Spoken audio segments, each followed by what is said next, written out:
Okay, we are live with some deathmatch tonight. Let's make sure chat's working all good. Yeah, if you're in here, let me know how the volume is. Although 1 second, I need to restart my phone so I can keep up with the chat.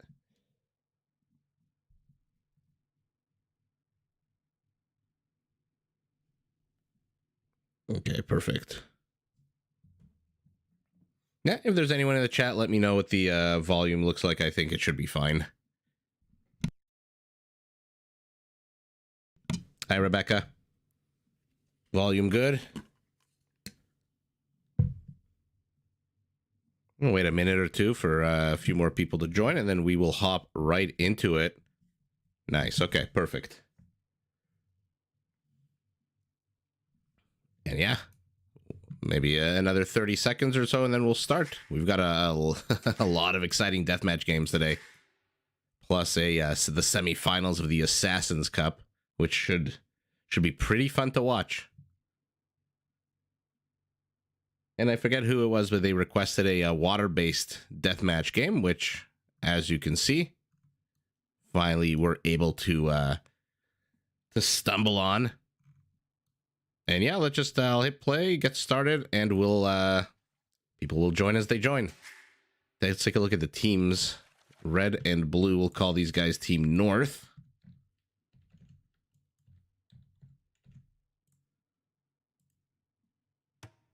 Awesome. Okay, so who do we have here? The Vietnamese together with the Celts, taking on the Ethiopians together with the Burmese. And we finally do have a water-based map. This is Sandbank. You can see the players are separated by a stretch of water, a bit of a traversable area in the middle there, but to get to each other's bases, or islands rather, they will need to build some kind of navy, which is why you see every single one of the 4 players immediately plopping down a dock, a number of docks. Hi, your mom. Thanks for joining.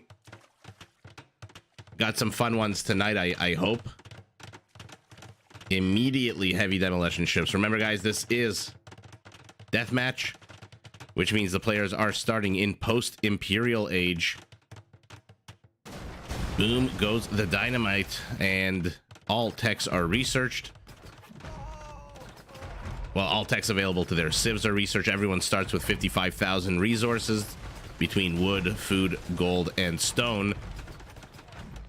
And then they all just dive right in.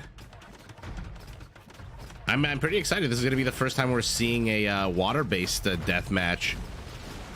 Elite cannon galleons. Looks like red is dominating green over here. Our Ethiopian investing, I guess, in this little area, but only managed to get 3 docks out before his opponent pounced on him. Polar here with 20 galleons for our Celt. Let's see if green is building anything here. Demo ships building, but for some reason only 1 out of here. See how well these galleons do against these demos. Is he going to hoard them? Is he going to release them immediately? Teal has pushed back blue here on the left side.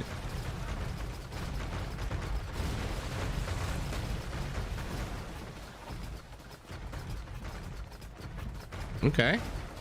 Teal doing a good job. Let's look at green. Oh, what a clumpy. Oh, what a clump. I was going to say a juicy clump, and the words came out clumpy, because the old brain don't work too good. But remember, these are torsion engine siege onagers with 2 area of effect damage. 2 tiles is absolutely bonkers, especially when these ships clump up like this. But they have to be careful. Not that many onagers left. And now he's sniping the demos. Look at Teal, though. Look at all of these docks with demo ships. Let's take a look at the Oh, Brian, today we're doing deathmatch. Today we're doing deathmatch. I mean, there's forest here. These mangroves. Somehow green, oh my god, look at all these demos. Somehow green has held on here with 3 measly docks. Another one finally finishing in this little lake that he has. But teal, the champion on the water, has managed to stymie all of these blue attempts. But blue's moving in from this side, but there's 2 demos here. Oh, the demos, bad pathing, not paying attention, probably microing over here, defending his teammate against this Celtic Vietnamese aggression. Oh, good juicy hits on the demos for our Ethiopian. But now it looks like blue's coming back with a vengeance. What are we working with here? 16 demo ships, 26 galleons. But take a look at teal's 77, 80 galleons being produced out of how many docks? 18 docks. They want water domination and they want it now, says Team South. Frost 9. Oh, but this is a lot of demos. Is he paying attention? He's paying attention now. 80 ships have been knocked down to a measly 60. That was a heavy loss, actually. 20 ships, all joking aside, is not a cheap loss here. Is anyone attempting to make landfall? No. Actually, what? No. Green. Oh, but this is an island unto itself. There is no connection between this island and Red's base. Although, take a look at this. A sneaky, sneaky villager. Red sees it almost immediately with that castle vision. I'm hearing wild animals attack. What are the wild animals on a map like Sandbank? Okay, tigers, Shotel warriors patrolling the shores. Oh, these kinds of maps are so much fun, but they're so messy. It's so hard to build any kind of sustainable infrastructure if you lose control of the water. There's literally no place on this map that's not assailable from the water, which makes it just so much more bonkers. Our Celt establishing a center position here with towers. Our Ethiopian finally has a navy, but what is it? Demo ships? 1 second, did he just lose all his cannon galleons? I literally had my mouse hovering over, what, 6 no, there they are. There they are. Just moved to the second row. He's building 13, and for some reason, a bunch of them are at home here doing nothing. Aggressive trade cards out of blue. Load Raiders clearing up all of this. Look at this ring of towers also. Forget castles, says Maldahar. I'm just gonna snipe you to death. Yeah, Brian, exactly. That's why I said there's nowhere here on the map except maybe like back here. Actually, no, this is also assailable. Maybe here that you can't reach through with the water. No, you can. I think you can go get a boat through this little sandbank. Man, teams need to get trade up immediately. Their gold count is still pretty good. Wood count for the players, although, is starting to dwindle. Obviously, look at the food count when they're not on a land-based map. Everyone still has 14,000, 14,000, 13, and 14,000 food. Big surprise. Uh-oh, a little contingent of Celt elite cannon galleons gets caught out of position. But look at these towers shredding through them, little by little.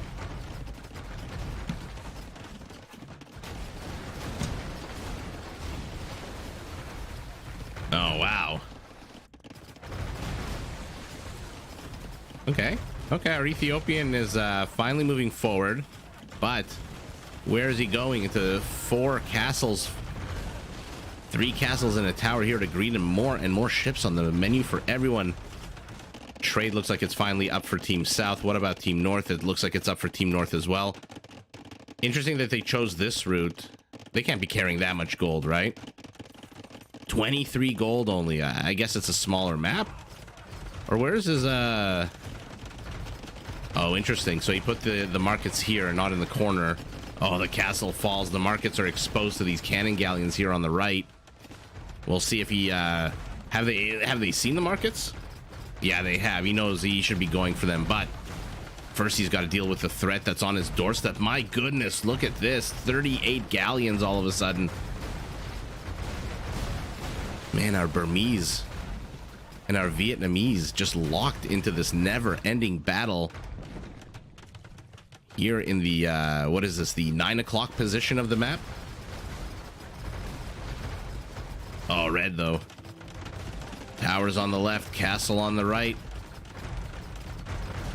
Oh, he's spawning them terribly, going straight to their deaths. But again, send your cannon galleons, get these markets. They're not really carrying that much resources. 51 for Team South. This is going to be... Look at this trade route from this corner. Let's pan all across the Discworld to this market. So they are taking a big risk, Team South. Look at how exposed this market is. It's literally on the water. This one is also literally on the water. Can get in from here. Blue playing it a little bit safer with a, you know, a narrow channel to get to that trade. But because he's playing it safer, the gold amount, 23 gold compared to, what do we say, 51? Which one of you has a sack on your back? Yeah, 51. More than double. Now remember, it does take them longer to get there, but still the payoff, the payload is much better. If Team South knew this, they would probably leave these markets up, carrying 23 gold. Basically, a trade card has to make 3 trips before it pays for itself in terms of gold. And even more before it pays for itself in terms of any other kind of resource. But oh, a bit of a chase. Oh, they decide to give up? Okay. Demos everywhere. And now Teal is getting pounded here from 2 sides. Yeah, you know, it's I love Water Wars in Age of Empires, but maybe, just maybe, they need to introduce one new unit or another type of ship. What do you guys think? You guys like the current selection of ships available in Age of Empires? I'm not including, you know, the unique ones, the turtle and the longboat, for example. The other one I can't pronounce the name of. Always I see the name, I think of Thirsty. But beyond those unique ones, I don't know, I feel like there needs to be another... Oh, right into the demo ship. He could have lost 13 Woad Raiders if Green was paying attention. But yeah, we're going to look at trade at the end of the game. We'll see if it's better to have a quicker moving, shorter distance or a longer distance with a bigger haul.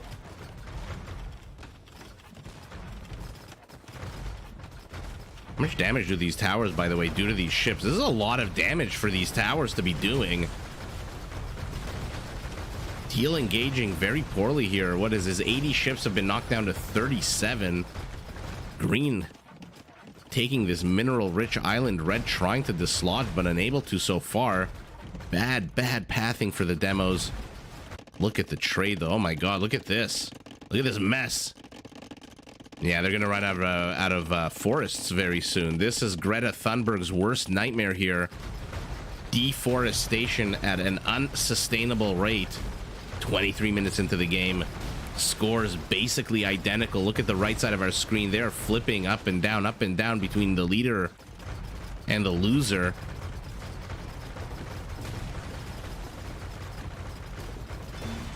This one dock getting hammered, but leaves these 3 to operate, or these 4 rather, to operate completely.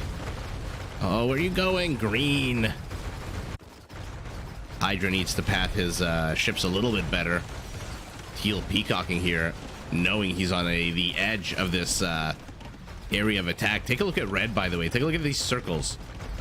Basically has claimed the entirety of the southern portion of the sandbar. The sandbank, I guess. That's the name of the map. And now Green establishing. Okay, so first out onto the sandbank. I mean, we had Teal before. But in terms of a huge eco, I think with this town center here, it goes to Green. Red trying to hold the secret. Oh, right here in the one tile they can't see are these Woad Raiders, I'm assuming. Yeah, 15 now. And now the name of the game, because take a look, Green and Teal both have lumberjacks here in the middle. The name of the game for them is trade out as evenly as possible. If you can trade out on a 1-to-1, but your opponent runs out of wood. Let's take a look at the northern island, by the way. Is there any wood left? No, there isn't. Blue has 42 idle villagers. Oh, no, there is. There's one forest left here to the south.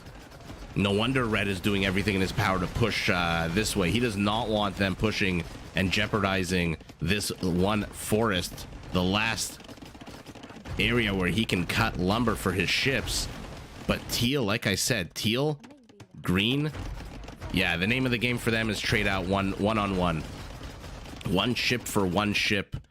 And then eventually your opponent will go bankrupt. This is a lot of demos, though, heading teal's way. Towers doing their best. Villager dies. Uncompleted house dies. Amazing use of the demos for the beginning part of that engage, and then absolute shit during the second part of the engage. Man, did they die to the towers real quick. But now Red is moving in. He's going to discover this town center. This town center is in jeopardy. Maybe should have put it back here. A little bit safer. He knows this town center is going to fall. He's building a lumber camp. Can he make it around? He cannot. Maybe get that transport and start evacuating out the units. Teal, though. Oh, man, blue. Look at Teal splitting up his army. What a baller move out of Frost 9. What does he lose? 2 galleons for that many demos? Crazy move here. Team South, I think, with the better trade. Team South, even if Green gets knocked out from here. Look at Teal. I would love to see a few more villagers out of him, though.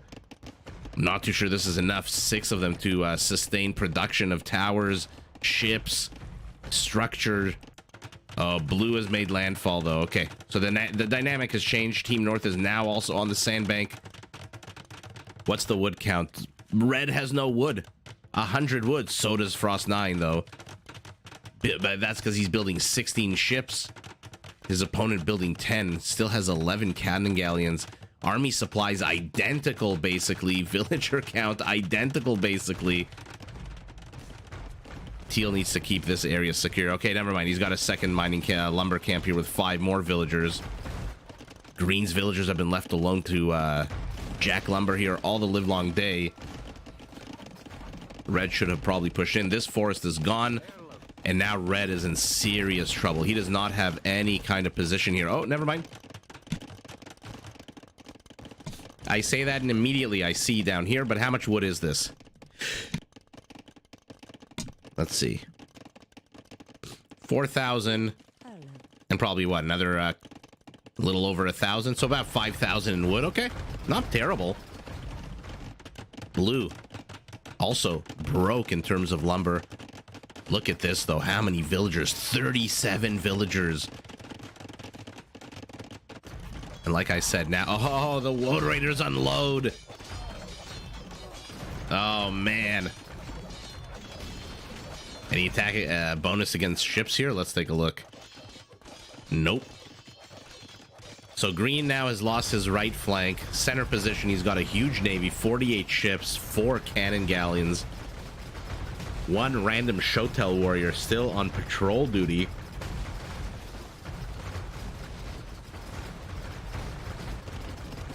And the battle for the wood. Your mom, I agree too. I think so too. I think the developers of the game made it that way. But take a look, blue's been cleared out.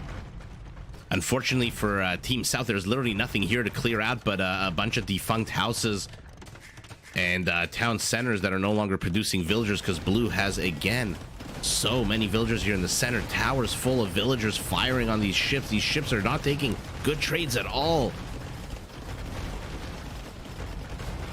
Yeah, Frost Knight needs to retreat here, but he is being stubborn.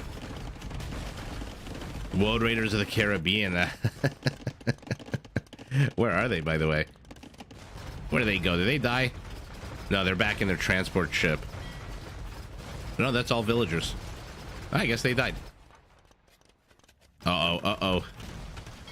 This might be a problem for, Have they seen the markets? They haven't seen the markets up here. So these few towers might dissuade. But Teal might have to sling Green in terms of wood. Unless Green can get his butt over here. Red. Okay, he has enough lumber for a lumber camp. Enough wood for a lumber camp. Again, Frost 9 taking bad engages here in front of these towers. Not too sure. whether or not that is the most efficient use. I mean, what choice does he really have? There's another path of attack here, secured by his towers. Scores broadening out. Looks like Team South is slowly taking it. The cannon galleons are going to delete everything. Blue needs to muster up a response here. Otherwise, this is going to be deadly to his trade. Man, lumber count just so low. Maldahar buying lumber. Basically spent all of his gold. Look at that expensive cost. 180 gold for 100 wood. Yikes. Uh-oh. Uh-oh. Spaghetti-o. Burmese elephants on the way. No ground army for blue. No ground army for red, except for these Woad Raiders who are on Pirate Island over here.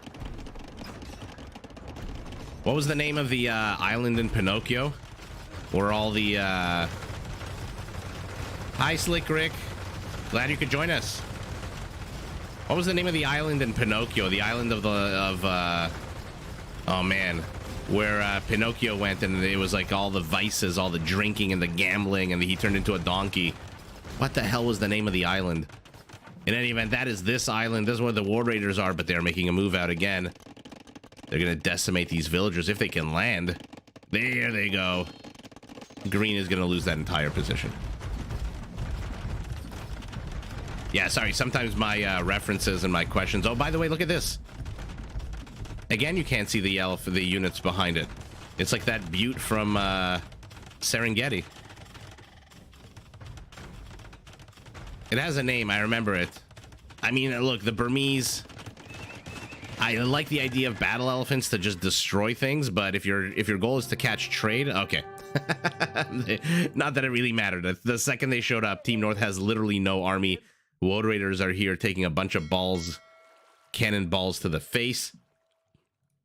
And now the moment I've been waiting for, and I'm sure all of you, let's take a look at the actual economy. Yeah, look at that. Actually, wait, let's make sure we're comparing apples to apples. Blue has 23 trade carts and 58 is what, 81? Compared to the 39 and 49, so 88. So it's not a huge difference, right? Unless my math is wrong. 70 and 18 is 88.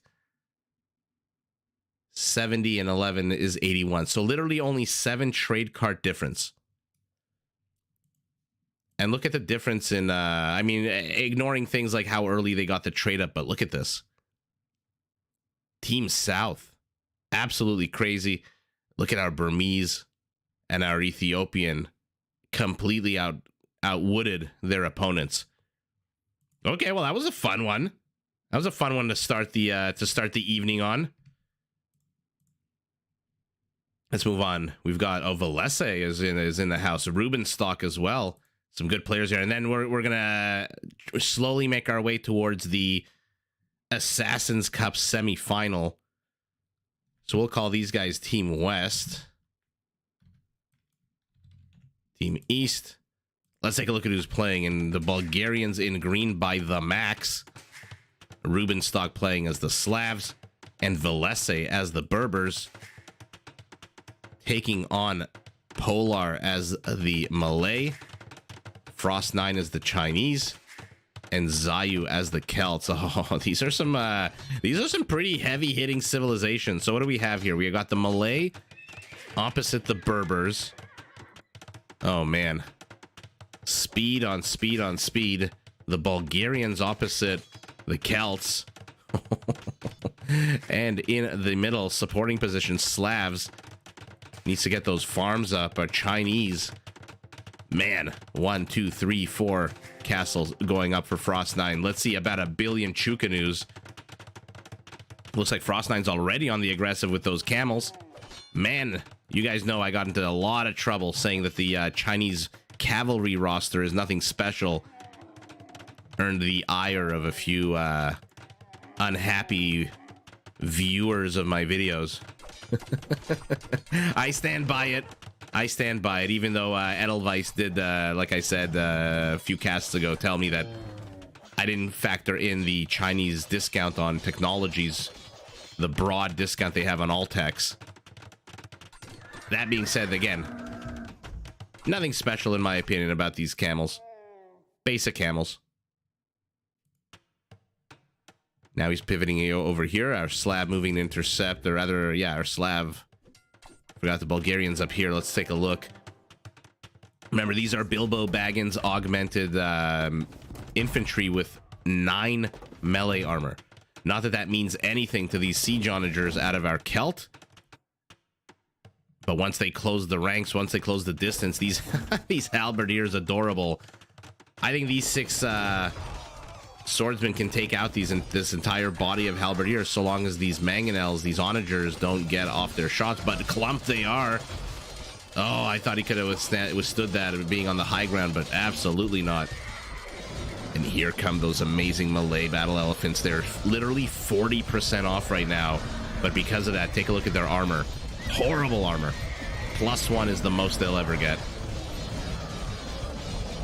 That being said, do you really need armor when you have how much HP? 300 HP. No armor, no bloodlines, but what you have is a huge amount of hit points. Our Celt, going champions and halberdiers, wants to use that, I guess, speed against the Bulgarians. But Krepos already out. Look at, by the way, look at Ruben's stock. Look at his base. How many town centers is this guy producing? 9 town centers he's building.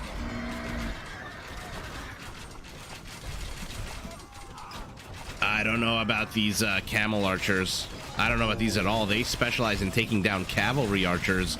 Chukanus are gonna absolutely wreck them. How many Chukanus? 48 going up to 109. Oh yeah. Oh yeah, just stop building camels altogether. Forget the camels. You don't need the speed. You're not gonna kill the boyars with their 11 melee armor. This is literally the battle of the melee armor here. We've got the Bulgarians and the Slavs on. Actually, it's not the battle of it's the overwhelmingness, that's not a word, of the melee armor. Oh, shitty attack rounds here from blue. Does redeem himself. And Chinese camels moving in to close the to seal the deal. But look at this stream from teal. And by the way, look at the row of castles being built all over the map. These are some teams that want to get trade up. Yeah, there you go, Chukanus. Who doesn't love Chukanus? It's literally one of the best units in the game. One of the best ranged units in the game. Such an absolute crazy unit. Takes down literally everything. But this is a how many fucking elephants? 13,000 HP of elephants. God, that Malay discount. Camels, this is not a battle you should be taking at all. They die. 1 sees the atrocities, has 0 kills, runs away. For some reason says, you know what? My friends are dead. I'm going to die a hero as well. Charges into the halberdiers, immediately dies. And history will not even record his name. Why is Red hesitating here? Why is Red hesitating with 14,000 HP of elephants? Charge in and charge hard. Let the Chukanus destroy the halbs. Let the Chukanus destroy everything. But to the top, Frost 9, Zayu rather, pushing into the max. A little bit of trade starting to go up for Team West. No trade yet for Team East. They are in full attack mode. Careful not to kill your own units, though.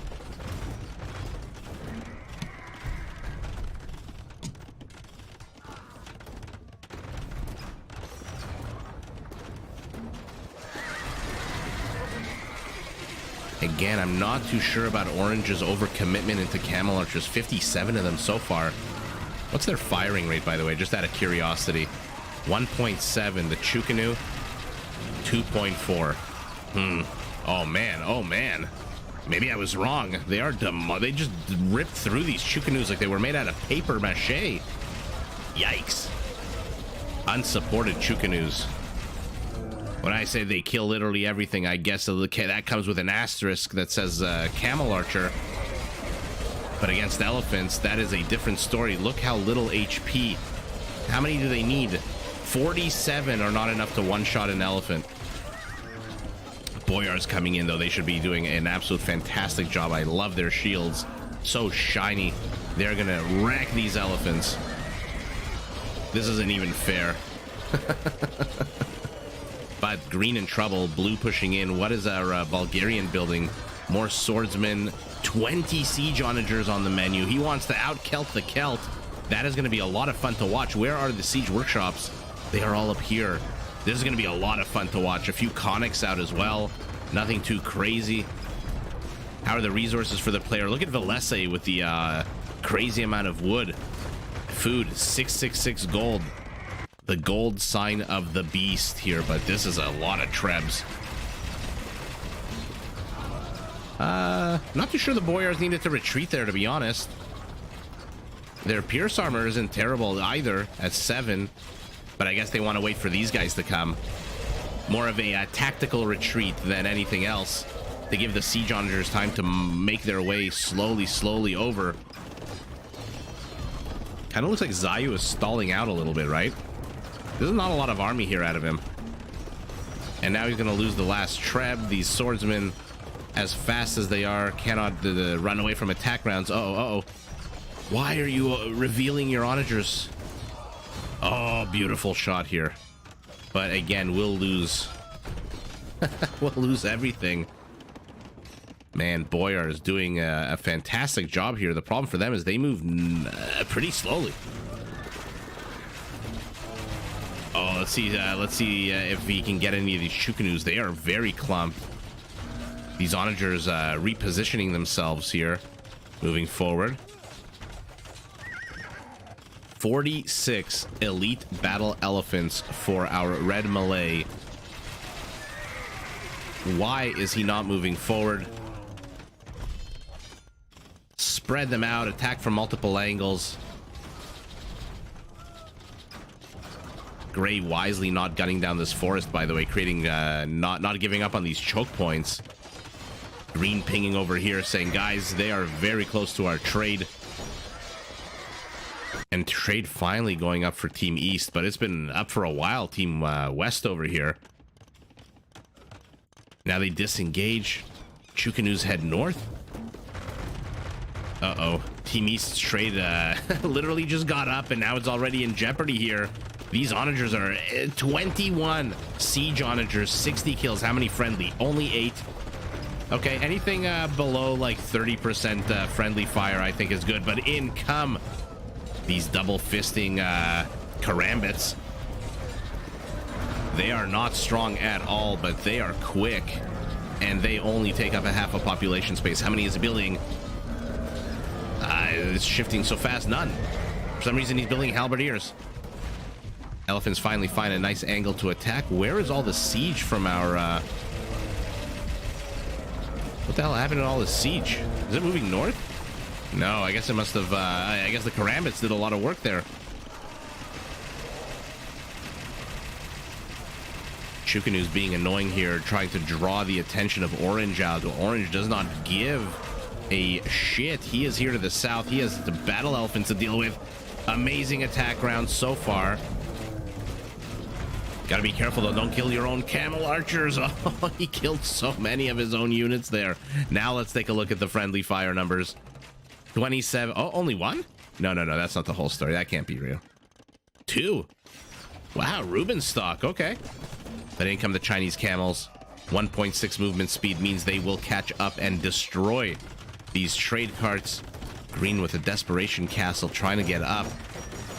But a few annoying Celtic halberdiers trying to block that. 3 trebs already up. Where is Gray, by the way? There he is. Man, the Boyars changed the dynamics. Boyars and Lechai, Lithuanian Lechai, are pretty good in the supporting role, I would say. Conics trying to get these trebs. 2 do fall. 3rd one will fall as well. How's the castle looking? Castle is gone. Melted like a piece of cheese. Man, 7 trebs renewing their siege of this one castle. Get it. These Team West has to retreat here. Good for him for trying to take his primary gold during all of this mayhem and insanity.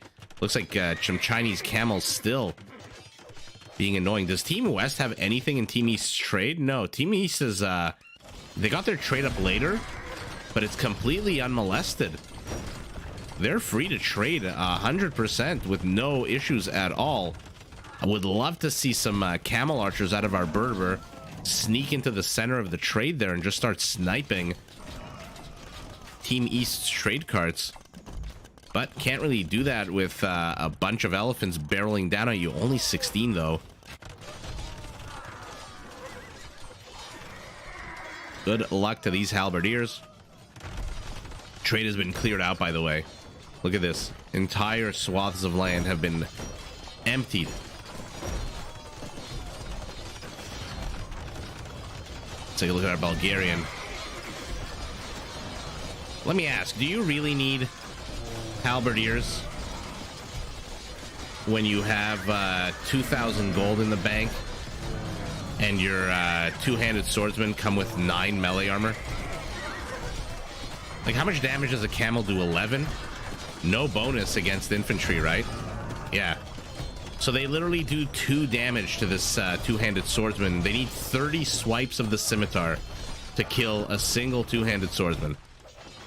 So do you really need halberdiers at that point, or do you just style on your opponents with a bunch of two-handed swordsmen? I leave that to smarter analysts. But yeah, take some of these 57 camel archers, send them somewhere here. This is a nice empty spot here. Find somewhere to insert yourself and then just destroy their trade, because right now green is being pushed in. Rubenstock finding himself on the front lines all of a sudden. And how's his army looking? He has no army. He's got 60 halberdiers against Celtic Siege that are going to attack run the hell out of them before they can even make it. But this is the moment. He decides, I am going to attack a mining camp. They really need to come up with an answer to these onagers. 17 onagers. All of Green's onager count, by the way, has been knocked down to 1. And now our Chinese player free to focus his attention on the center of the map. Orange pinging over here, expecting, hoping, praying for reinforcements. Unfortunately for him, there's not much in the way of reinforcements right now. Green has been dislodged. Gray has incredibly slow-moving units, of which now 64 has become 21.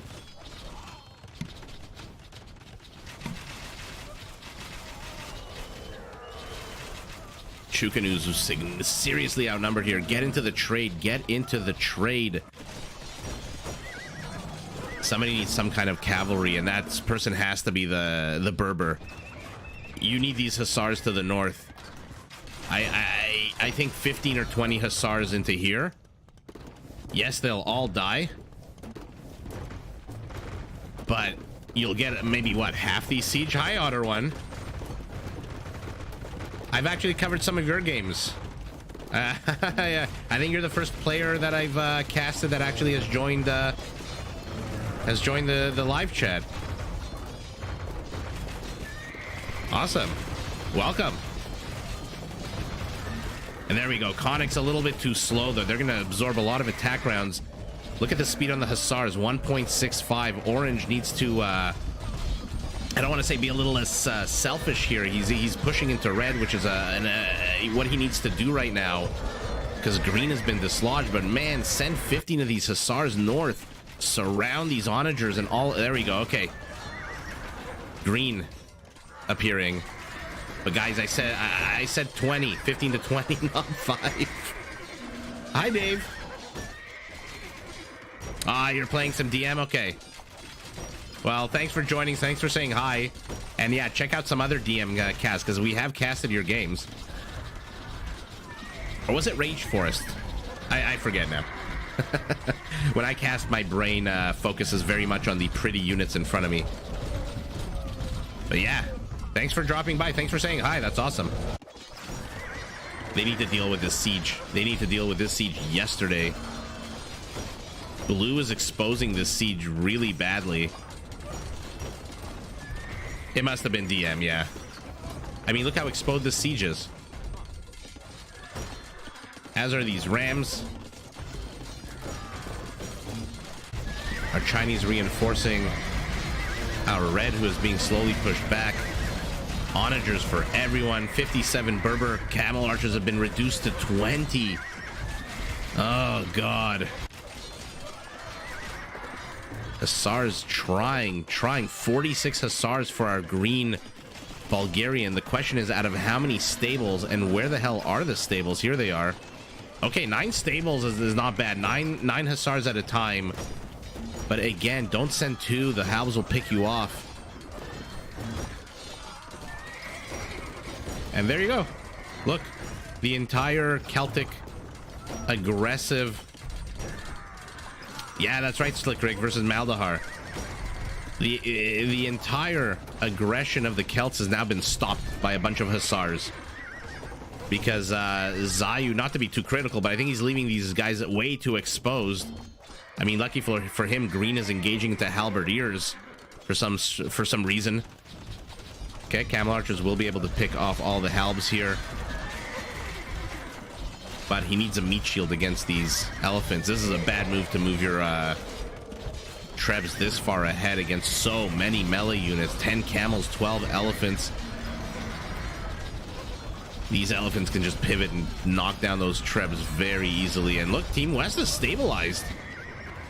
Aggressive castle here by Polar. Or is it Polar?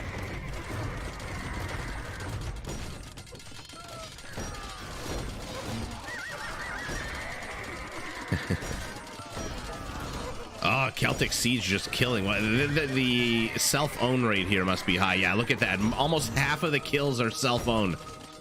Yikes. But we got a bunch of boyars now. 1800 HP. Green gathering his hussars, producing 39 of them at a time out of those 9 stables. Orange just needs to hold on here to the south. They need to figure out a way to kill this blue tide of siege. Meanwhile, Team East, look at their amazing trade. What is the how much money are they bringing? 83 per cart. Yeah, the longer this goes on, the worse it is for Team West. They don't know it, but there's a clock on this. We're 38 minutes into the game. I think, yeah, they've got at most 10 or 15 minutes.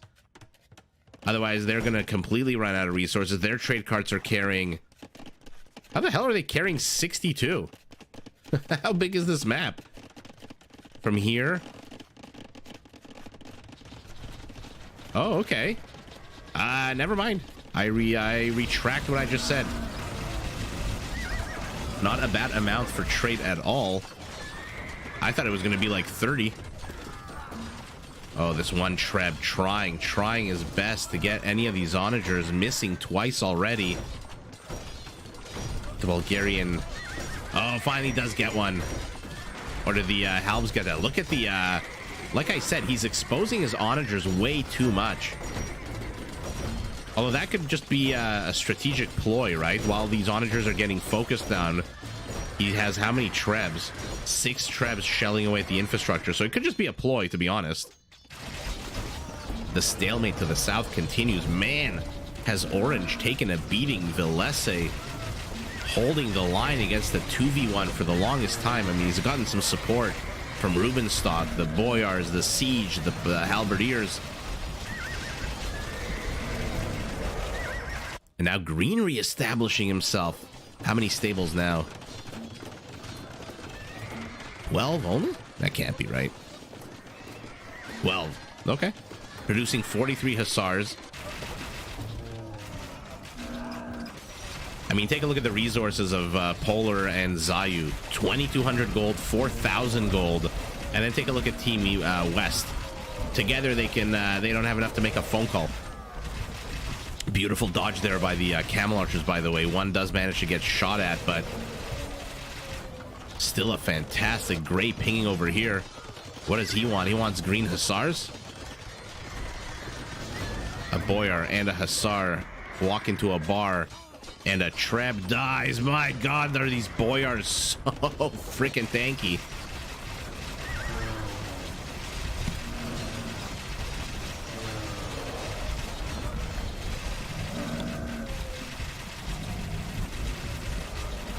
But looks like the elephants have broken through. Yeah, not surprised here. Let's take a look at the trade.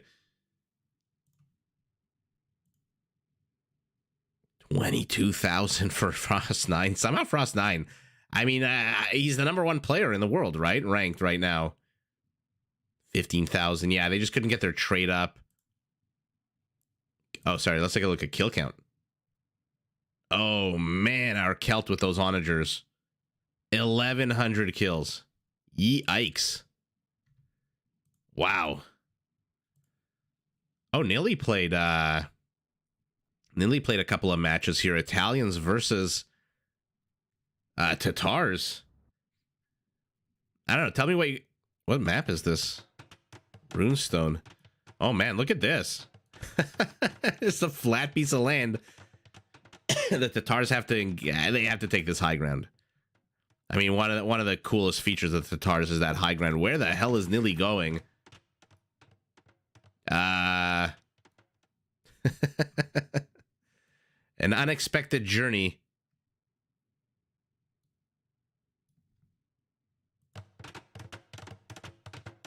Oh yeah. Fantastic. Oh my goodness. You know what he's doing, right? He's going for that Genoese crossbow because he knows that the Tatars are very much a cavalry civ. And those Genoese crossbows are just gonna absolutely wreck him. What he doesn't know, though, is that Kelar is flanking him with 2 high ground castles. Which, again, for the Tatars, man, 50% attack boost off the high ground as opposed to the usual 25. Heavy camel riders en route.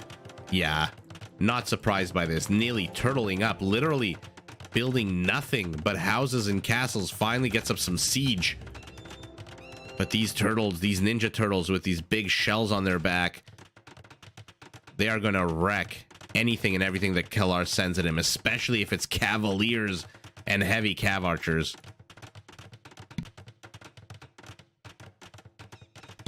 Sorry guys, I have to mute my mic once or twice here and there because I'm coughing. But yeah, look at red. Complete turtle mode. You're not even going to be able to see his town center after this. How's he going to click his town center? Well, we know how he's going to click his town center. How are we going to click his town center?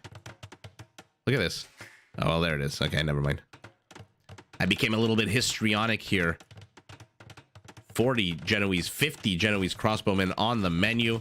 Look how quickly they'll destroy these cavalry units. It's unfair. It's a bad spawn for Kelar here, getting the Tatars.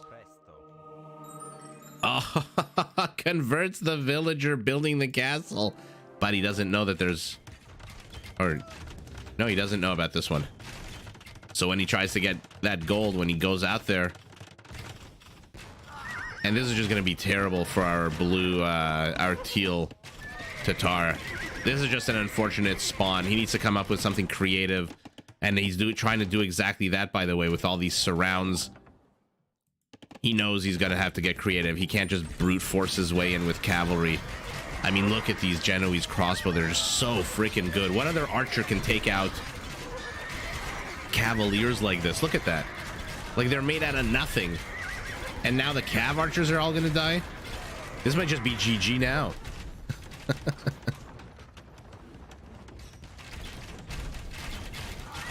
Yeah, exactly. That's why he's building these siege, no doubt, for those to insert some units into those rams, maybe to close the distance or just body block with the rams. But I don't even know if he's going to have the opportunity. This is he just lost thousands and thousands of gold in terms of resources.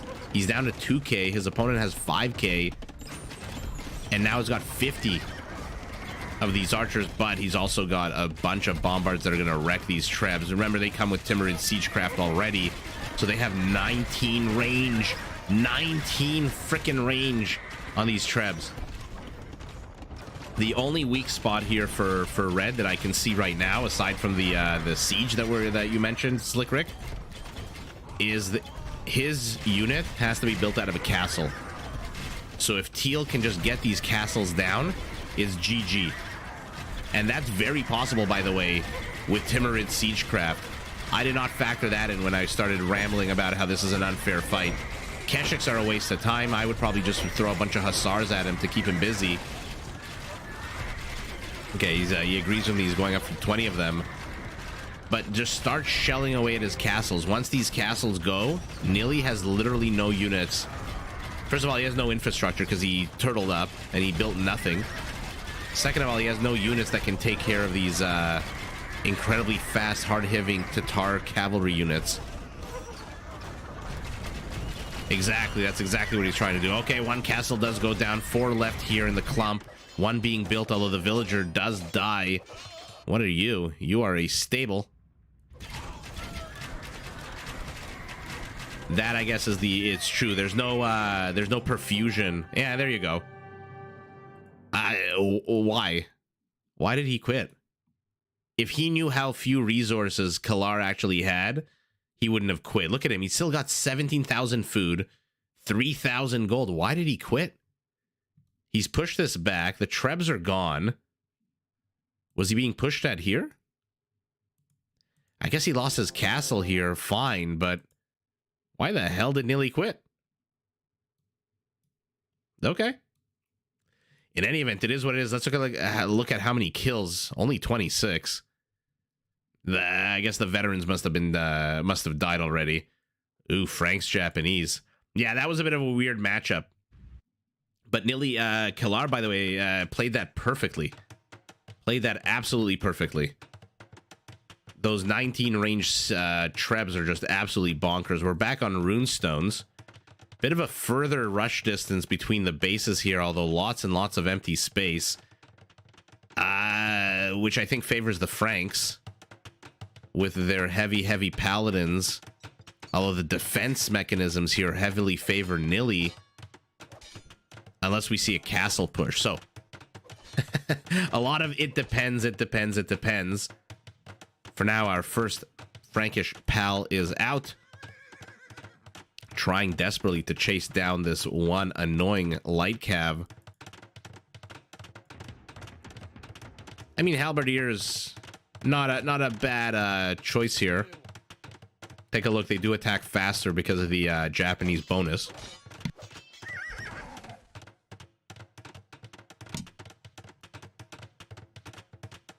But let's see, Kalar starting to stream them in one at a time. Not exactly ideal, but they're here to snipe villagers. They're here for a good time, not a long time. Let's put it like that. Trying to get up those Yasama towers. Kalar trying to do everything he possibly can to stop them. Villagers are exposed. 3 kills so far on the villagers.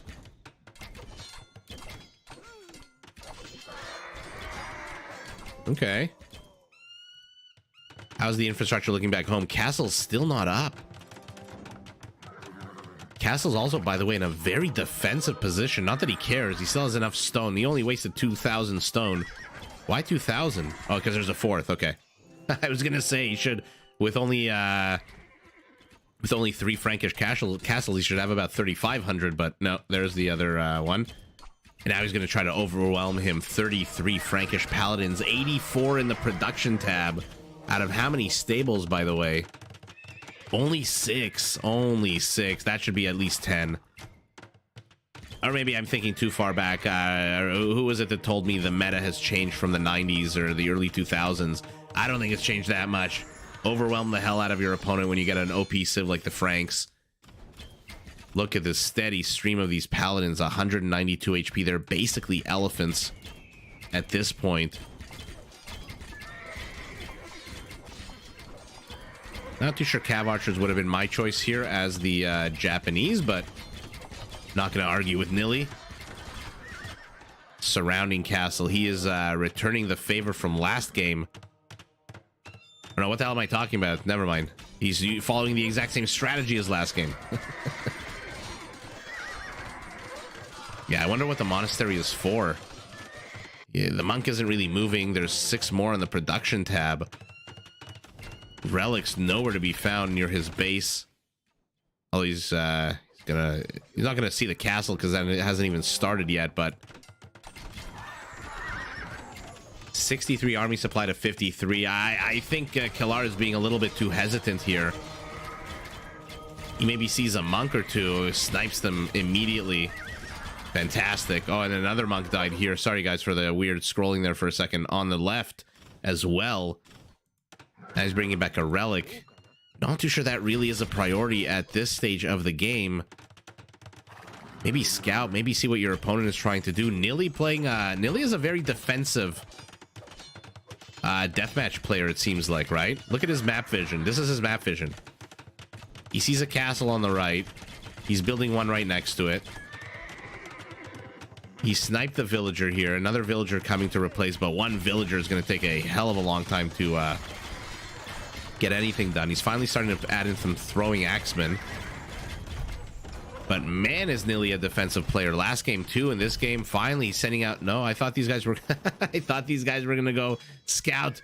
Oh, talk about overkill! 22 paladins to wipe out a single monk.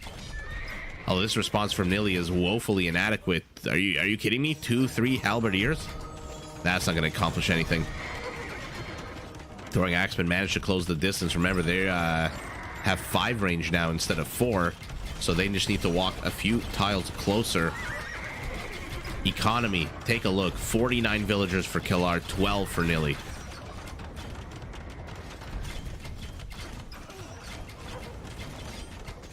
Yeah, he's being overwhelmed. But fighting back. 5 Trebs are out. Castle does go down. But an immediate replacement. Was this one canceled or did it get destroyed? Was not quick enough to see. Galar's out of gold. Nilly yet again conserving his resources quite well. This is what I'm talking about when people say deathmatch isn't a good version of the game, because it's action, action, action, not so much economy. But no, that is a gross oversimplification. Take a look at Nilly's resources. Take a look at Killar's resources. Tell me this isn't a game of resource allocation. Killar blew his entire bankroll on paladins, was unable to get anything done with them.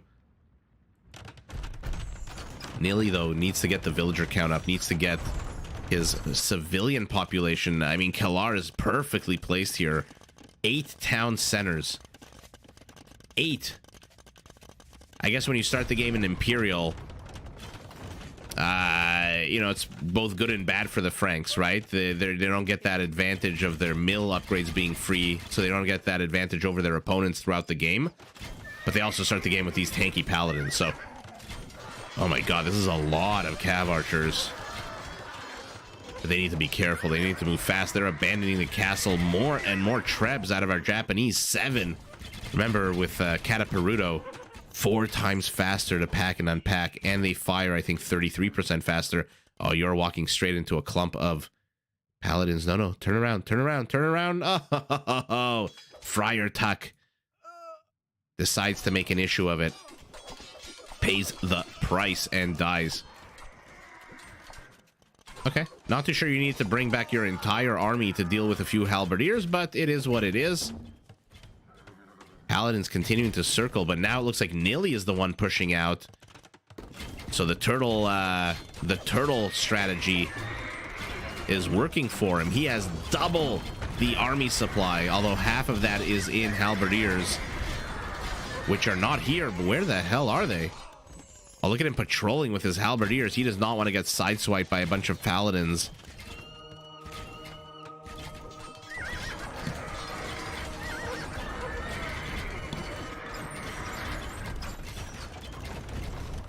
Bye castle, you are not standing. Look at when they pack and unpack. I want to watch. Oh, I always love to see Japanese Trebs. Okay, they'll get that guy, and then they'll have to there. Boom! Look how, what was that? Literally like a second and a half. Killar very much on the retreat. He is I think is basically GG at this point. He's got no resources.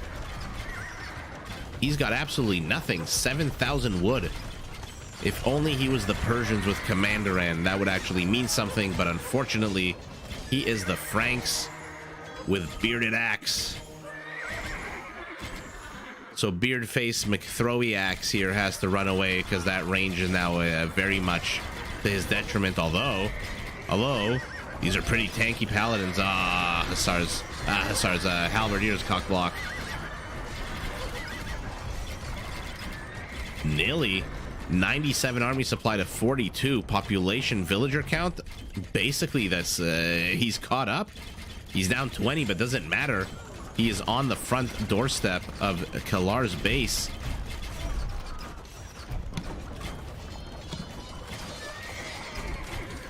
These cav archers, I doubted them in the beginning. 75 kills.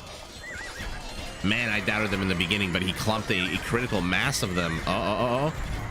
No, 7 Trebs missed both of these onagers. But they don't miss those throwing axemen. Basically, Dave. Oh man, if you're at a stage in a game where you're relying on Frankish onagers, you know you've lost the game. That's basically all that you need to know. And now he's getting pushed into, nearly foregoing the typical, yeah, there I am, big surprise, nearly foregoing the typical tower push here, and instead plops down a big old juicy castle. 2 random elite skirmishers. Why? What the hell are you doing here? Who let you into this party? Man. Fun game. I was worried for Nilly in the beginning. I'm not going to lie. Not going to lie at all. He's got some towers at home. How many? Only 3. He went full turtle mode, and that was scary. Look at the kill count, by the way. Identical. 313, 313. Just shows you. Not exactly an easy fight. Yeah, he played it well. Unfortunately, I think number 1, 6 stables, not enough. 6 stables, very much not enough, especially if in the beginning it was building like 80 paladins. If you're going shock units like a big juicy paladin, you want to overwhelm your opponent. You want to destroy them. I think we have one more game. Which QueNDi is this? Kalar again. Oh, Ganji. Freaking Andy? Solar, okay. So we've got a few random map players against some deathmatch players. Let's see how this goes. Yeah, no, but Teal played that well. I think just, yeah, not enough production capability to pump out the strongest unit, and then he just didn't get enough damage done. We'll call these guys Team West.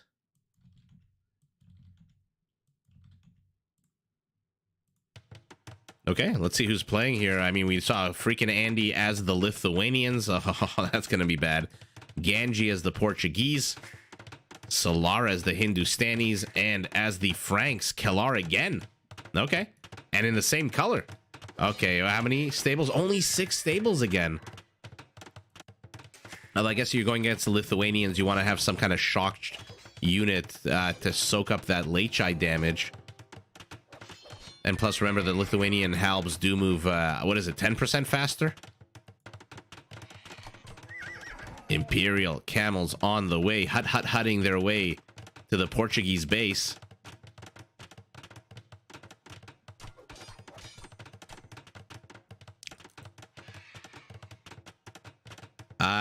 You think this is a tourney game? Oh, shit, did I mess up? Oh, I did mess up. 1, 2, 3, 4, 5, 6, 7. Oh, I did mess up. Okay, I guess we're I guess we're starting the tourney games. Okay. Oh shit. I hit restart. No, now I hit a different map. Oh my god, guys. I got flustered. Okay, let's start. You know what? Let's start watching it in order. Slick Rick, thank you so much. I completely bungled that. So,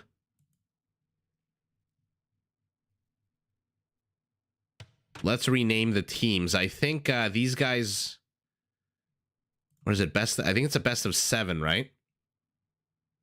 These guys were Black Forest Stars.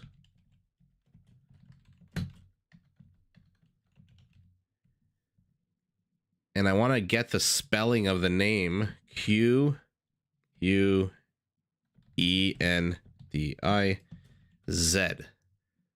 Or as the Americans would call it, Z. Or the Americans call it Z. I don't know. We call it Z or Z. You guys call it Z or Z. I don't know. In any event, let's Yeah, thanks for pointing that out. Let's start at the top of the match here. Or shit, should I start? Should I start at the other one? Guys, I'm so sorry. I think we should start in this one, right? Because I think the way the chronology works on Cast of Empires. That's my channel. On Capture Age, is the one further down is the older one. Okay, I promise I know how this game works. Yeah, we'll start with the with this one. Okay, we're back to Atacama.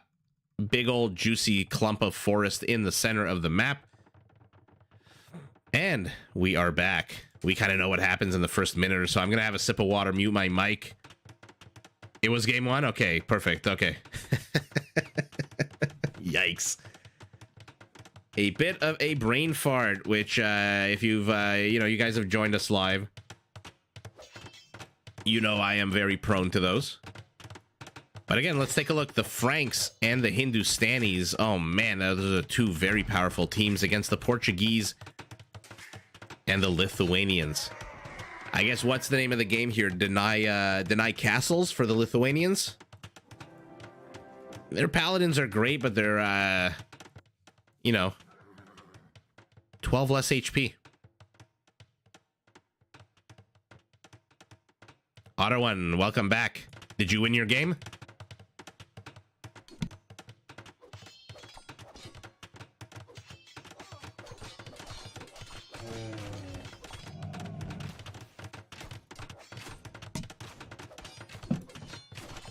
Oh, I love Deathmatch. I grew up on Deathmatch with Age of Empires in between 1998 and 2001 or so. Oh, I'm glad. Thank you so much. I'm glad. I'm always surprised people like enjoy the videos. Oh, look at our Lithuanian going kitchen sink approach.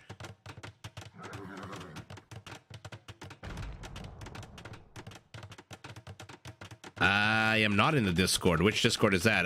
Everyone, man, I did not realize before I started this channel a few months ago how big of a role Discord played in this community. I think I kind of know my way around it now. I watched a few videos, but Otter, I honestly, I feel like I'm 100 years old sometimes when I open Discord. It's a little confusing sometimes. Oh, and by the way, the finals of this Assassin's Cup, I think, has been scheduled for 3 or 4 days from now. No, I'm not in the Deathmatch Discord, but do let me know how I can go into it or get into it. I don't know what the hell the lingo is. Imperial Camels coming to support. Purple basically saying, I'm not too scared of what Teal has. I am Hindustani. I have Shatagni augmented hand cannoneers with 9 range against your organ guns with 8 range. So I am good all the live long days. I can support my teammate here with another clump of 29 Imperial Camels. Or on Monday, right? Yeah, that's what I figured.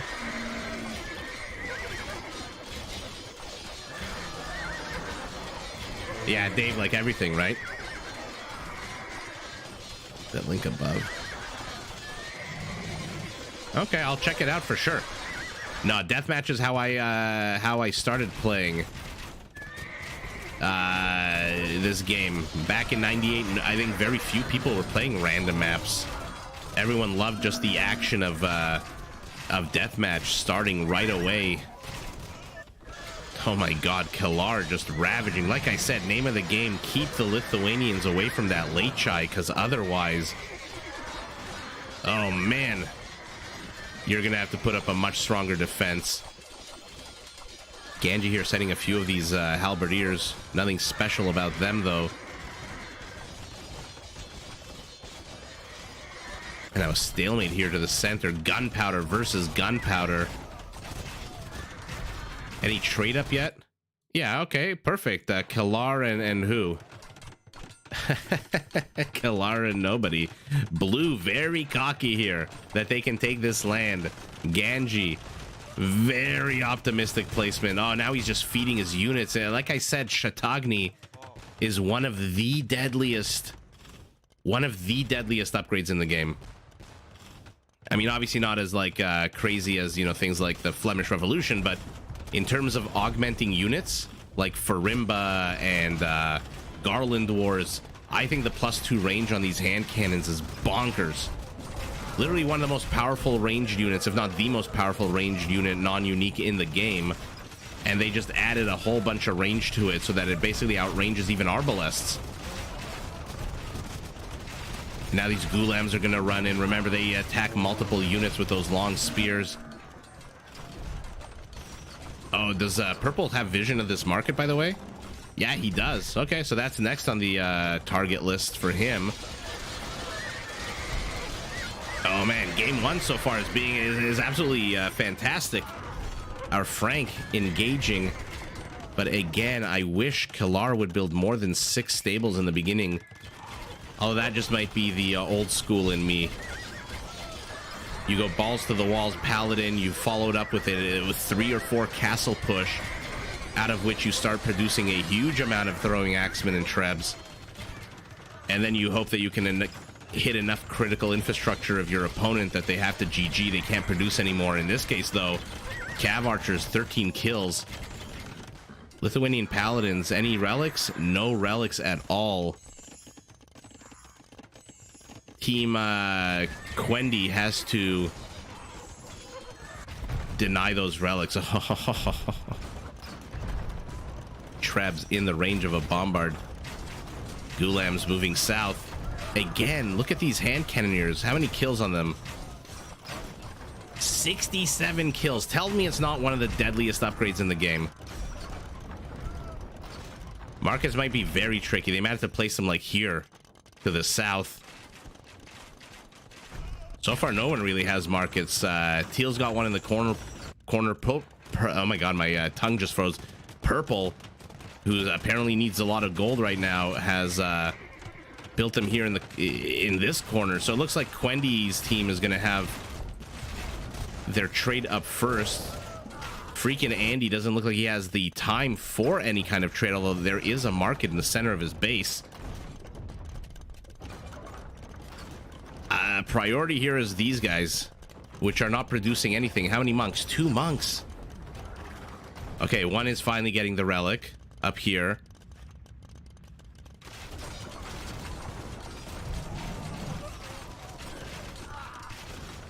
Yeah, the Portuguese being out gunpowdered here, despite being a very powerful gunpowder sieve in their own right. But organ guns never count them out. That spread they fire can decimate entire lines. Outposts in the center. I mean, they see this market. Why don't you delete it? It's giving your opponent a good amount of vision that you don't need him to have. Oh, look at all these halberdiers chasing these paladins. Lechai, are they +3 now? They are still +2. That monk, did he not make it back to his... Yeah, why are they +2? They should be +3. Okay, never mind. Yeah, I know, it's so weird. They need to delete they need to attack this. What is this, by the way? What do you guys think this is in the center of the market? I know there's action happening all over the map, and I'm focusing on the most useless details. What is this? Is this a Pegasus? Is it a horse on its hind legs? Is it a harpy like in Game of Thrones? Our Frank swarming over here. Yeah, okay, finally some reinforcing units, but blue pinging over here saying, hey, we need to get rid of these trebs. But organ guns and heavy cav archers maybe not the best unit to send, but with enough time they'll tickle away at the HP. Now go after the one on the right. There you go. Beautiful play here out of Ganji to get the ones that he absolutely can. Villagers attacking, protecting the castle.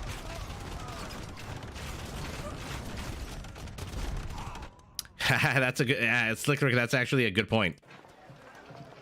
That's actually a very good point, but take a look at this. Market to the north, market to the west.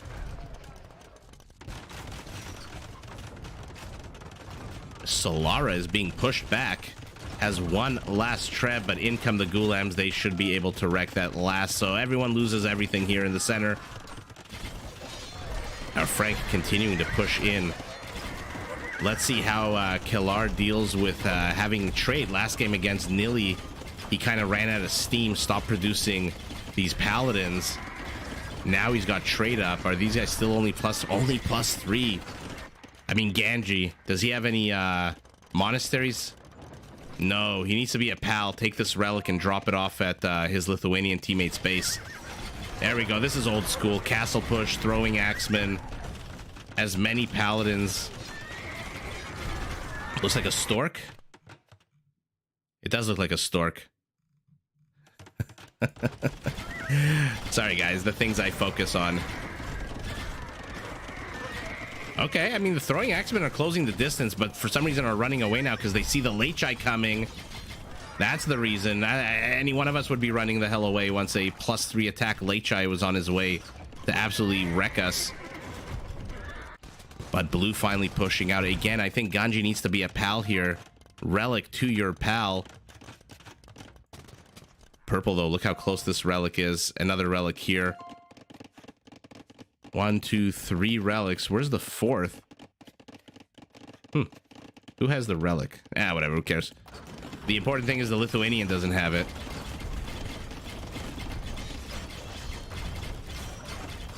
Get back in your castle. Get back in your castle. There you go. The kill zone here for Orange. Engaging in a castle war with a Frank is an interesting choice. Solara finally has mustered up some kind of army. 44 army supply. The second lowest in the game. Luckily for him, he is opposite the lowest in the game. Yeah, he really should. I mean, look, I understand Ganji is under a huge amount of stress here, under attack. Okay, never mind. Our Lithuanian built a monastery right here. But if your teammate is the Lithuanian, if your teammate is the Aztec, if, you know, who else has relic-related bonuses? The Burgundians. Oh, he loses the relic. He loses the relic, but it doesn't matter. He's only got 7 Lechai, and they are about to get destroyed here. Oh, that throwing axeman reinforced, and now a Treb exposed as well. Unfortunate spawning here, location for that one Treb right out of that castle. Not surprised that QuEnDi gets the, rather QuEnDi Z. I think there's a QuEnDi A. Oh man, look at this. 0. Did that relic do anything, by the way? Nah, 200 gold. Kill count. Our Hindustani, of course, with the bigger ranged units. Our Frank, yeah, look at this, 387, 378. This is a nightmare here. So first game goes to these guys. All right. Ooh, Teutons, Byzantines, Celts, and Vietnamese. Okay. We have 3 of the OG tanky civs. And then the Vietnamese with their pothead elephants of 420 HP. Let's take a look. Vietnamese spawning opposite the the Byzantines spawning opposite the Celts. That is actually quite lucky for Black Forest Stars. You know, if there's any civ, I've said this before, if there's any civ that can really take a punch to the face, it's the Byzantines with their stronger structures. Take a look at the HP on a single house. 1260 on a house. 2940 on a stable. And if there's any civ that can punch in the face with their siege, man, it's the Celts. To the south, we've got our Vietnamese facing off against our Teutons. What are we looking at? Combo of elephants and rattan archers to snipe any Teutonic knights? Maybe. We'll see how he handles the siege here out of our blue Teuton.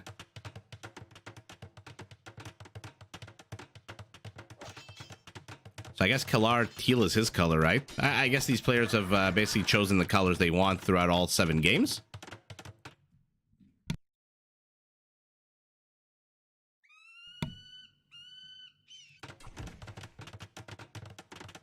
What a spread out base here for Genji. Siege to the front. How many? Only four stables here. And now our Celt is under attack. You guys made fun of me once for in a deathmatch for telling a player to build Celtic Paladins, because look at them. Just look at them. No last at the defense upgrade, no bloodlines, speed at 1.49. I guess that's okay. But if your opponent's building camels, double down on the halbs. Ain't no way those camels can engage into halbs. A few 420 HP elephants making their way north. Also missing an attack upgrade. Teutonic Paladins, on the other hand, are quite tanky, but they don't have husbandry, so they move a bit slower, which means they take a whole bunch of castle fire. Doesn't see this one just yet. Hasn't been started. And here we go. Oh, shitty attack rounds here out of Kellar to start us off. Oh, but the camels are moving away. Okay, better. Oh, much better. Beautiful attack round there. To the center of the map, we've got big old chunky elephants against Teutonic. Remember, anything that comes out of the Teutonic barracks or stable has that +2 melee armor added to it in Imperial. Rattan archers, oh no, only if you see Teutonic knights. I don't think you need to build those. There's no other ranged units on the map. Okay, he's got 2 Teutonic knights, I guess. And now let's see. The Civ that can punch in the face versus the Civ that can get punched in the face. So far it looks like Kellar is just swarming over freaking Andy. But out come the cataphracts. They are going to shred through this infantry. I want to keep an eye out on that. Our Teuton, together with a few camels from his Byzantine ally, wrecking these elephants, by the way. How many cataphracts? First of all, +18 damage against infantry and trample damage. Oh my god. Teal has to be very careful here. I mean, Orange might want to try to draw out some accidental onager fire. Maybe send a few cataphracts into this and see if Teal takes the bait. Right? Try to get in exchange for like this. Oh, disgusting. I think he's probably got more. He's got more friendly fire kills than he has normal kills. That's what I'm saying. Try to draw out that. Okay, now they're getting more, but they're dying. Try to draw out that accidental onager fire if you can. Look at Blue on the minimap, by the way. He's here to the north. He's in the center. He's attacking the Vietnamese. Genji responding with a vengeance here. Our Vietnamese building rattan archers. That is absolutely not the right unit to build, but 36 elephants in front of them might be. I'm no expert, but I think 420 HP is pretty damn good.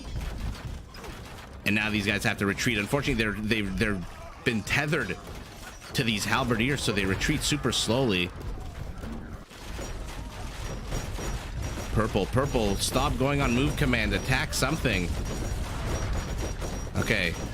Houses. Woad Raiders are out as well. That always adds a bit of an interesting mix here. Blue needs to disengage right now. Blue needs to send his paladins north.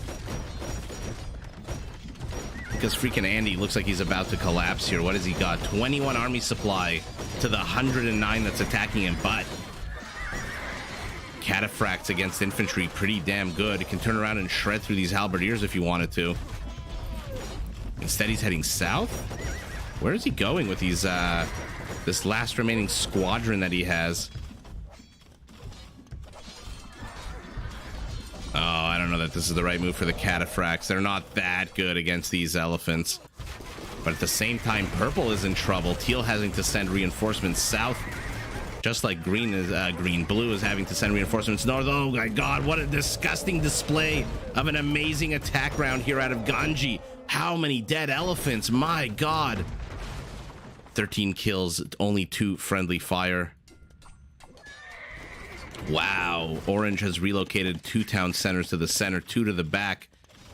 I think you can engage into these halberdiers. Look how quickly they melt. Oh, I made a short about this. Man, do they melt like butter.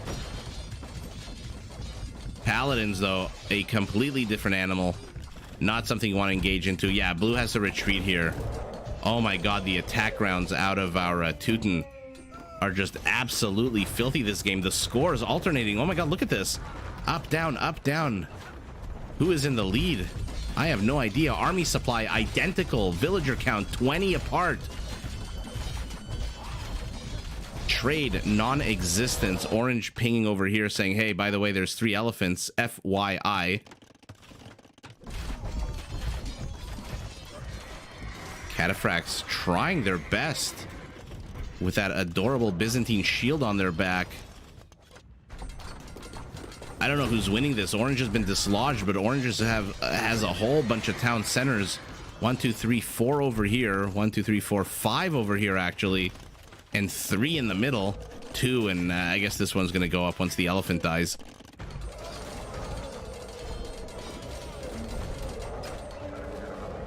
All the elephants are gone. One last lonely battle elephant fights his way through these Byzantine cataphracts, dies. And now let's see Kalar. What has he got? He's got no army supply. Somehow our Byzantine, who has been... Look at his base. This is his base. This big empty piece of land. He's been dislodged.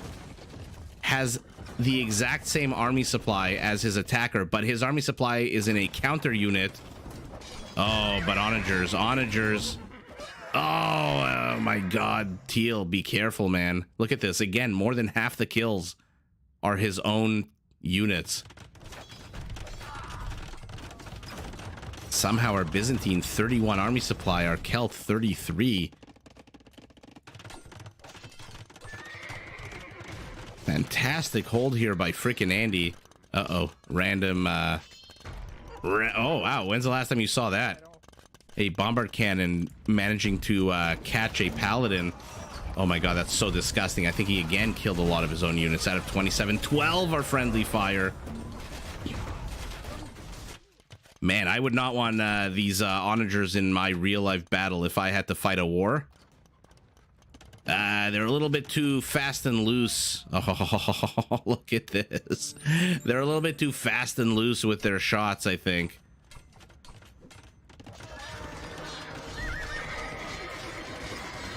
"22 elite cataphracts. How are his resources? 1,300 gold's not bad.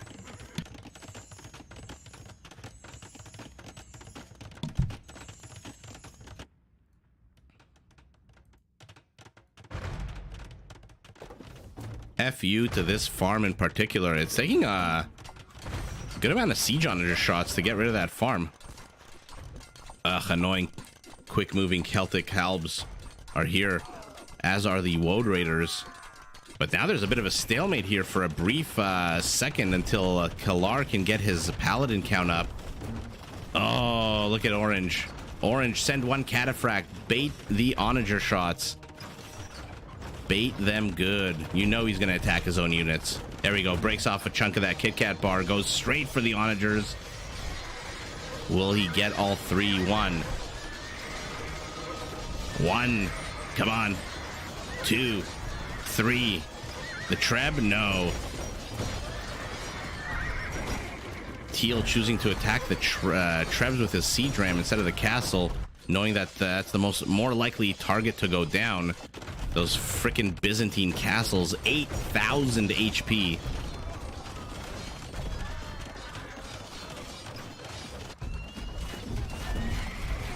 Would love to see some more paladins out of our Teuton. Only 14 at the moment. Does anyone have trade? No, no, no, no. 22 minutes into the game, no one has trade. Our Celt being super annoying, raiding with the Woad Raider. Which house is blocking his gold?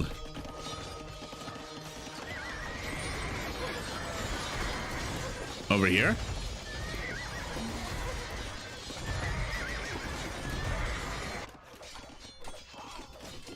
Man. I love seeing Woad Raiders raid. But look at this stream of units out of Ganji. He is losing a huge amount of villagers, though, but doesn't care. He has 119. What are you? Oh, look at this hidden onager here. How's the HP on these guys? Not terrible. Someone's healing them. Remember, these guys heal twice as fast. One of the super cool features about the Byzantines, which, by the way, is a team bonus, I think.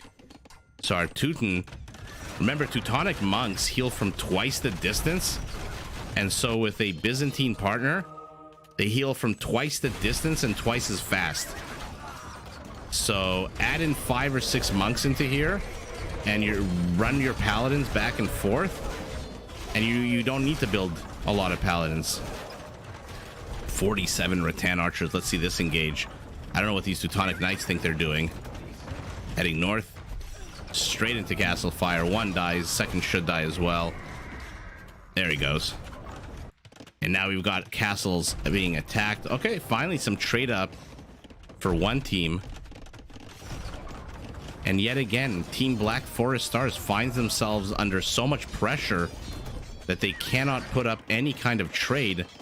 Although, oh man, if you only knew that this lumber camp was here, these 3 paladins would have a field day. That kill count would go from 3 to 10 in the blink of an eye. Feeding a bunch of halbs into those rattan archers, not a bad idea if your goal is to sneaky some siege onager shots off. I'm still shocked our Celt is going halberdiers knowing that there's this many cataphracts out. Oh, does he have any onagers left? No, 37 Woad Raiders, though.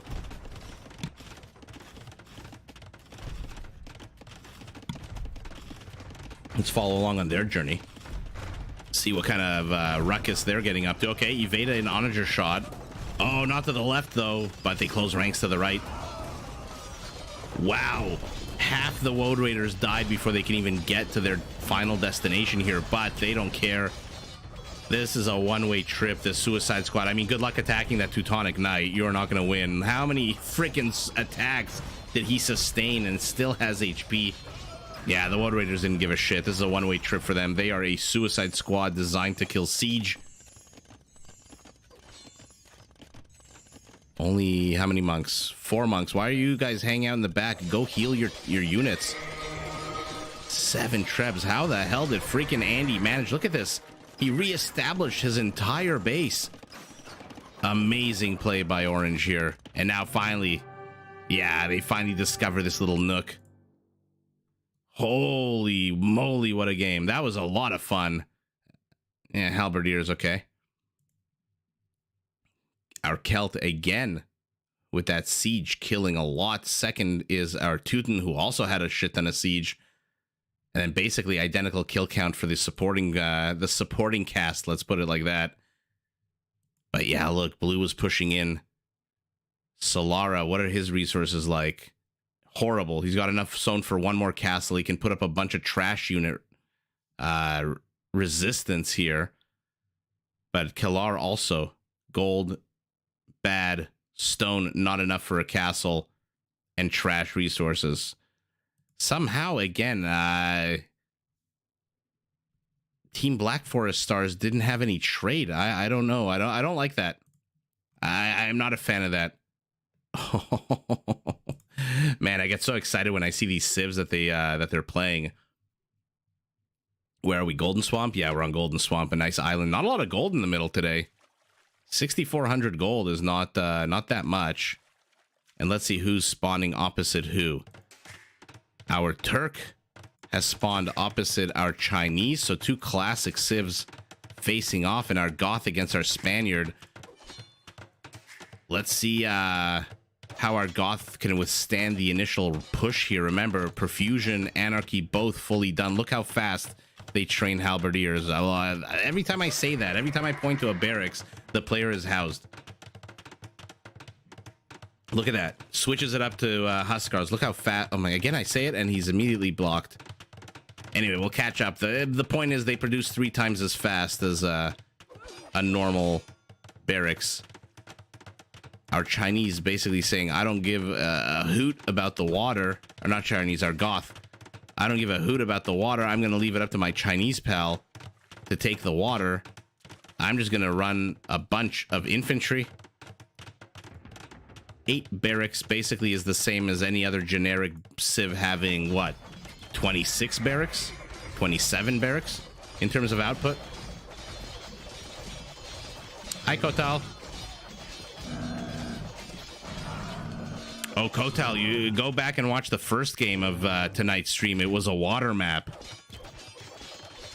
And it was a very exciting water map. I think it lasted like 40 minutes. Hi, Daniel. No, this is Deathmatch. It's a game 3 of the Assassin's Cup. Actually, 1 second. I apologize. I don't want to hide the score. There we go. Sorry, guys. It's game 3 of the Assassin's Cup Deathmatch game. If you're not familiar with Deathmatch, everyone starts in Imperial Age with all of their civs technologies already researched. 20,000 food, 20,000 wood, 10,000 gold, and 5,000 stone. So the action basically erupts immediately, and then whoever has the better, I guess, military economic macro wins out in the end. But take a look at this. Demo's trying to catch, what, camels? Okay. I guess that's a strategy. Our Goth finally putting up a bit of water resistance here. It looks like our Spaniard has completely given up on water to at least to the front-facing part of his map. Going paladins and trying to attack this orange fleet. Little does he know there's a big blue blob heading his way. Black Forest Stars exerting their presence out on the map. Paladins down about 600 HP. Yeah, exactly, Kotal. Here's a black Amex card with no limit. Build whatever the hell you want, whenever the hell you want, and just try to beat the shit out of each other. But you have to be careful, otherwise. Take a look at Kellar's gold, by the way. 25 gold from 10,000. That's what happens when you don't manage your economy properly and you just bloat your entire bankroll. It's like going to Vegas with $1 million and then gambling it all on the first night. And then night number 2, you're like, well, what do I do now? Demo route. Where are these demos going? Oh, man, terrible micro out of Ganji of these demos. Why? Because he's being ransacked at home by these paladins. Although, any villagers in here? No, he's spawning the villagers out to die. He is so focused elsewhere on the map. But take a look at the fleet out of our orange Chinese. Man. What does he have? 45 galleons, 10 heavy demos, and 3 cannon galleons on the way. Our Spaniard trying to muster up a defense with 14 heavy demos and 37 galleons. Should be able to push that back, especially with Purple here. But Purple not being very active. Solara uncharacteristically hanging back at his base. I guess waiting for the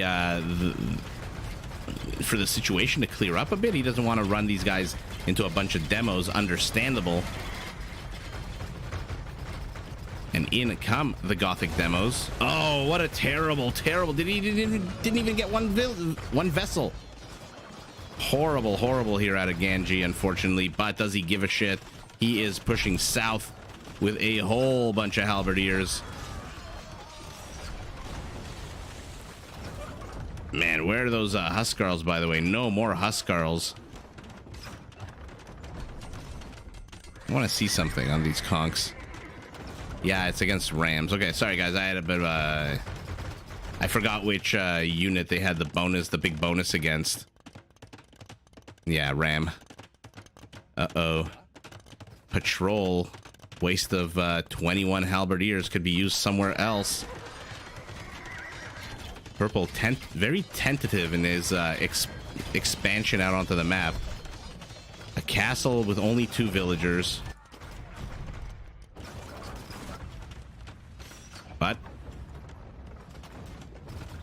Chinese halberdiers have to be careful. This is a lot of demos. Let's see what they can get done. One goes down, does jack shit. 3 more do that jack shit. Oh, orange clumping a little bit at the end, but those demos getting more halberdiers than ships, not ideal. And look at the spread on our Spanish armada here. He is telling his opponent, yes, you have inserted yourself into the Iberian Peninsula, but this is where I push back. I am going to nullify you out on the water. To the south, he's got all these heavy cav archers. Not a single Huskarl here to contest any of it. Hi, Atlas. Glad you could join us. We're on game 3 of 7. Somehow, it's been an hour and 40 minutes of casting. Guys, I don't know. I'm having so much fun. I hope you guys are having fun too, by the way. All the old school members who have been around, or not members, subs who have been around from the very beginning. Any new people,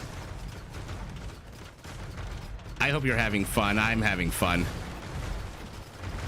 being a little armchair general, criticizing the players who are you know, the ones under stress here, but not only criticizing, also praising. A good mix of both, I would say. Our Goth is in trouble. Last docks. Oh, 2 docks. Oh, the barracks on the water. There is literally going to be smoke on the water. Now we've got the engage of the 2 biggest navies in the game. Let's see it. Let's see it. Okay. I got a little bit too excited there. Demos, demos, demos. Getting a good amount of damage done, actually. Not terrible. Not bad at all for our Turk here, who is continuing to build what? So where are these 10 Janissaries? I'm shocked he's building Janissaries. He does not need them. These Sipahi augmented cav archers should be pretty damn good, especially since blue isn't going Huskarls. Right? Oh, never mind. I opened my big mouth. Huskarls appear. 19 of them. 10 attack bonus against these cav archers. Let's see it. Okay, but a few conkies. You know, usually by this stage of the game, the water has been settled. One team has, or one player has dominated, and it does look like a Kalar is dominating, but freaking Andy still has a bunch of infrastructure here, a number of towers. He's got a decent-sized navy. If Kalar isn't careful, he might take a bad engage. And on the land, he's got nothing. 16 conks, 9 champs, a bunch of units on the way, but nothing there right now. Let's see the attack rounds. Not the greatest. Okay, the last one I think accidentally got those champions. And now Ganji needs to start. He's supply capped at 110, 210. Remember, the Goths get that extra 10. Thanks, Daniel. Yeah, I hope you enjoy. A little more adult in that I swear and talk about drinking and getting high. I don't know. Never mind. I'm just being an idiot. You say it's more adult and then I immediately become childish. Oh man, look at our Chinese player has mustered up quite a navy here. I don't know why I'm whispering. 18 galleons, 16 demo ships. Our Spaniard is in trouble. He does not have that much more. And he's backed into a corner here. Oh no, oh no! Oh, he is not paying attention. Kellar loses everything. Now he's going to lose demos as well. What an absolute nightmare here for our Spaniard, who is getting wrecked on the land and on the sea. My goodness. My goodness, he was one bad engage away. Yeah, exactly, Atlas. That's exactly what you mean. Okay, good. Oh man, look, I don't know. I started this channel 5 months ago, and I told my wife, you know, look, people are either gonna like my sense of humor or they're not. If they don't, no big deal. I tried something new. You know, big history nerd. I figured I'd have a little bit of fun with this game, which by the way, I have been loving and playing since 1998, although not that much lately. So I'm glad people enjoy. It's nice. There's been a few douchebags and people who are not so nice, but on the whole, 99%. It literally did, Corey. It absolutely got wrecked like the real Spanish Armada. To a bunch of privateers, this time from the Far East instead of other European colonial powers. But now Orange exerting himself out on the map. 2 Trebs as well. My question is, what has Purple been doing this entire time? What is Solara doing? Is he AFK? This is very uncharacteristic for him. He's usually a lot more aggressive. His trade cards have to run the hell away, though. This is a very exposed marketplace.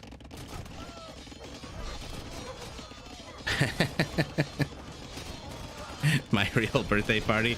That's not until October. Yeah, literally demolished. Yeah, this is, again, Solara. Okay, finally moving out.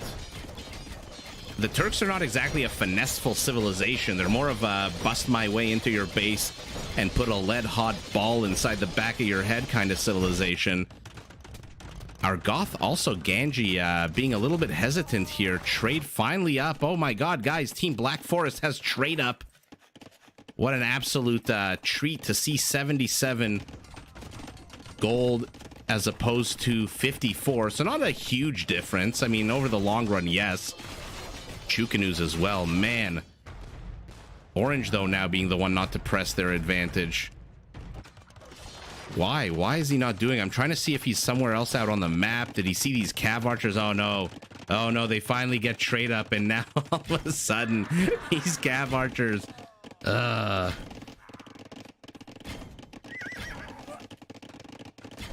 Oh, Daniel, me and you both. Believe me, 6-7 years ago, if you would have asked me of Age of Empires, I would have gotten real nostalgic and said, oh, what a wonderful game it used to be in the 90s. I used to play it also on Windows 98. And then if you had told me, no, it's still actually a scene, I would have been like, no way. But then I actually found it. And then I found first of all, of course, Zero Empires. I mean, the classic OG caster. And then I discovered T90 and Memb and Dave and Ornlu and Spirit of the Law with his I mean, those videos Spirit makes are just... he just has such a crazy, intricate knowledge of the game. It's very bonkers. I'm more of stylistic in the sense, like, I don't care if a unit is a +1 or a +2 or a +3. I just enjoy the game so much. Yeah, it's more the visual aspect, the strategic aspect of it for me. And so, yeah, I'm with you. I would not have, and now that, like you're saying, they expanded it to the Xbox, I'm hoping there's a whole slew of new people that come on and have some fun. I honestly don't know how the hell you guys play with an Xbox controller. I play PlayStation, don't get me wrong, or I did, up until like a year or two ago. And I would play, you know, God of War and Uncharted and first-person shooters like Resident Evil and all those like World War I, World War II first-person shooter games. I have no clue how you guys manage to play a strategy game. I mean, I love it. I've seen videos of it. But I have no clue. I have not seen Beery's Xbox games.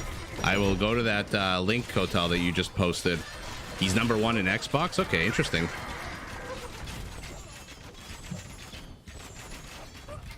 In virtual reality.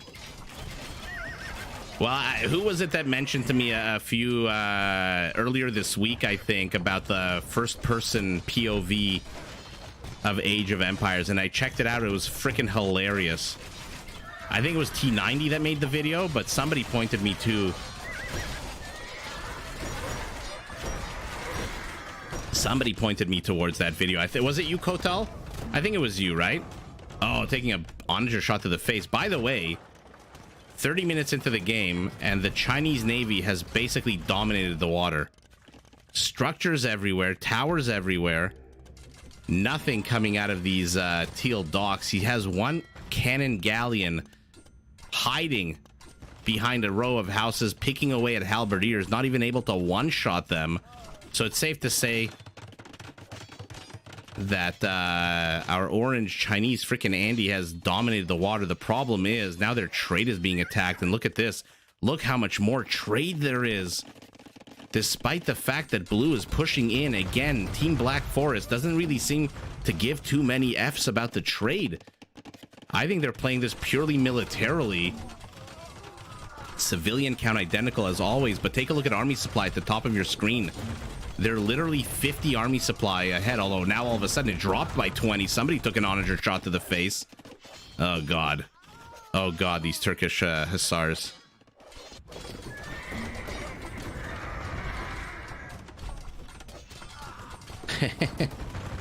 Oh, believe me, you're not the only nerdy guy here. Believe you me.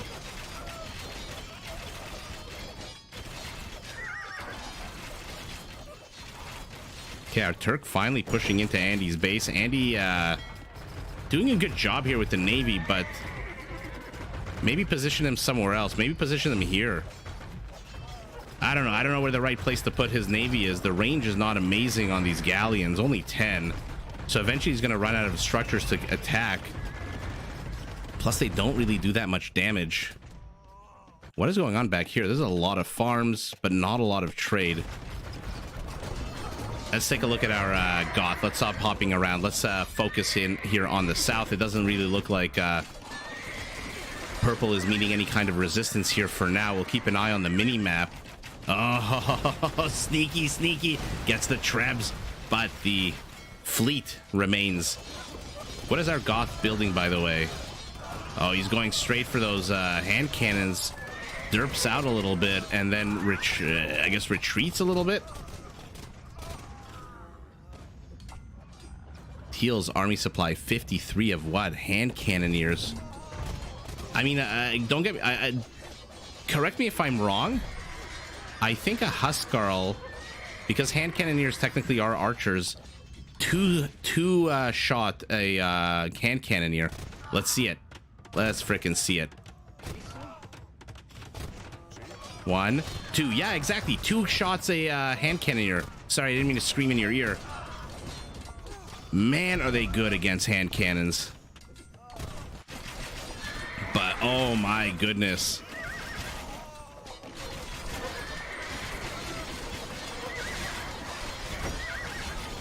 Your mom's here, yeah.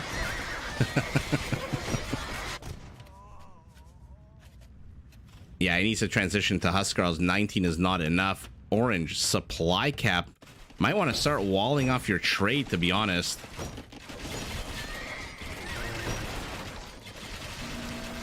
By the way, remember, Chukanus also deal melee damage, right?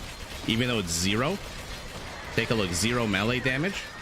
But because the Rams, where are the Rams? I killed all the Rams. Anyway, because the Rams come with negative melee armor, they actually do damage to Rams.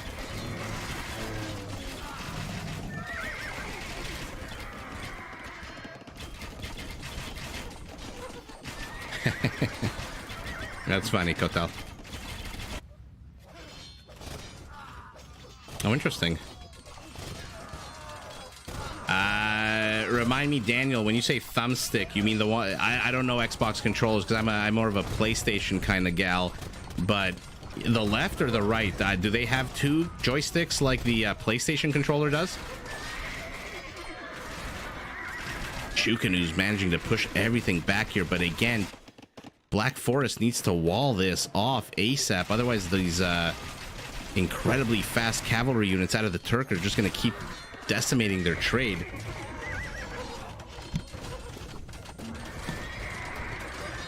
What is happening here? Oh, man. What was here? Something was being attacked here. But take a look at Ganji.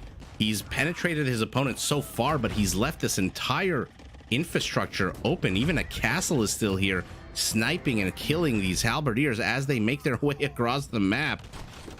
Yeah, there are 2. I figured.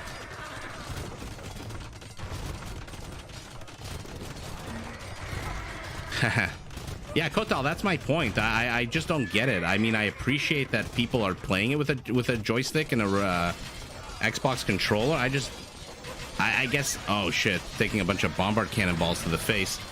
I guess maybe I'm just like revealing my noobness when it comes to consoles, but I myself could never use a PlayStation controller. I like the hotkeys and things like that, so I'm not too sure how. But that being said, people are using it. People are loving it, like Daniel says. Like it looks like they actually put a lot of thought into it, and they developed it quite well.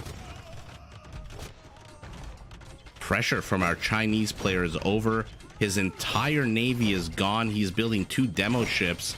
Not that he really needs it. There's no navy here at all except for our Turk. 3 elite cannon galleons protected by how many demos? 16 demos. This is the Praetorian Guard of demolition ships here, designed to take anything out but 1 demo. Oh my god. Oh my god. 16 demos destroyed. 14 of them gone in the blink of a freaking eye. Wow. That was bonkers. I'm glad I caught that on camera. I'm absolutely glad I caught that on camera. Wow. But our Goth unrelenting. What is our Spaniard doing to defend against his Hussars? He's got 2,300 gold. Solara has GG'd. Kellar has GG'd. Look at their gold count, by the way. Look at that. Buy something. Sell something. Wow. Just as I was so proud of myself for saying Praetorian Guard, they all 14 of them just shat the bed. And for anyone who's into spirituality, numerology, and all that jazz, this game ended at 44-44. And it looks like Ganji and freaking Andy take another... What are they, blue? Yeah. Right? I think that's right. Yes. So that was game number 3 on Golden Swamp. Now we're on a map called Haboob.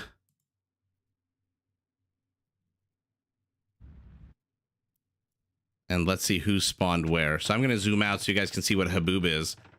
It's basically Africa clearing with much fewer resources. So trade is going to be very important here. Oh, look at this. A defunct temple here. An Egyptian temple, it looks like. Very fascinating. Anyway, let's take a look at who's playing against who. We've got the Malians spawning opposite the Bohemians. Ooh, so we've got one civ with extra cavalry attack against another civ whose halberdiers have an extra bonus attack against cavalry. So it'll be interesting to see that dynamic if that plays out. Our Magyar against the Cumans. So we've got the battle of speed over here to the south. You like this map? Well, I'm glad they included it. Yeah, it's a fun map. I like the lack of resources. Really is it forces a lot of very big... Well, sorry, I'm interrupting myself. He's got a barracks and a stable up, and that's it. He has not managed to build anything else. Oh man, freaking Andy here. He's trying to get that second castle up, but there's enough cav archers from our Cuman, and now he's getting 2v1'd. They do not want to deal with that Magyar speed on the map. That trashiness, that Magyar Hussar, the regular Hussar, that discount. That's why they're doing this. But man, freaking Andy dropped the ball a little bit there in the beginning. He still has no structures up. Look at this. He's got a castle, a stable, and a barracks. This game might be 3 minutes long, guys. Finally building another castle, but again exposed here. These halberdiers, remember, like I said, the Bohemians get that extra attack, so 32 against cavalry becomes 44. Camel jumps up to 33. And look at Kellar, by the way, expanding to the back, expanding to the front, castle, siege workshop, town centers, and look at Ganji's base. Man, compressed.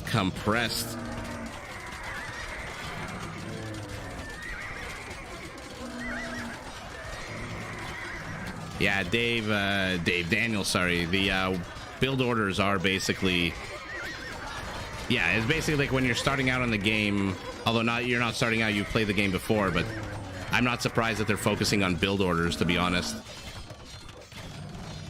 Incredibly important.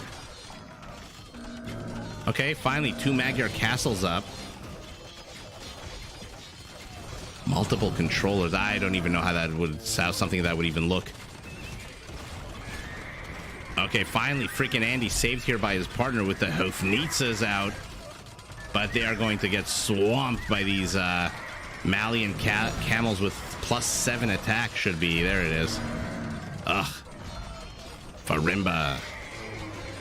But elite step lancers, my goodness. Look at army supply, 132 to 80. Villager count also about 30% higher. And Trebs starting to twang and shell away at these castles. Man, the Hufnitsa pathing is terrible. He is losing a lot of these guys. This is not a cheap unit. 450 total resources for each one. The castle goes down. And now the reinforcements are getting slammed from the side. Gebettos, camels. Gebetto's a super fun unit, but no real attack bonuses against anything, I don't think. Yeah, building an Eagle Warrior. Definitely not going to see an Eagle Warrior bonus in this game. More camels coming out of purple. Let's take a look, by the way, how many stables our Malian has. Only 7. I was going to say, oh, look how many he has, but no, just one more than Kellar was building in those games with Ganji. With Nili, rather.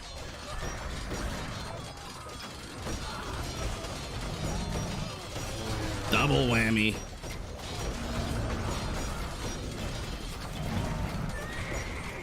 Man, freaking Andy. 16, 18 villagers. Or rather, 7 villagers. Sorry, 19 army supply. Luckily, Ganji does not have to spend a lot of... I was going to say a lot of resources defending his teammate, but he is sending a lot of gold-intensive units. Ganji is broke. Although, take a look at his resources now. I think freaking Andy sent him a bunch of resources. That's why he built this market here. Yeah, because Ganji was broke a second ago. Now, all of a sudden, he had 3,000 gold, 5,000 food, 3,000 wood. He's able to afford 24 Hufnitzas. Yikes. 24. If there's enough of a meat shield here, that is going to be very difficult for Team West here, QueNDi to deal with.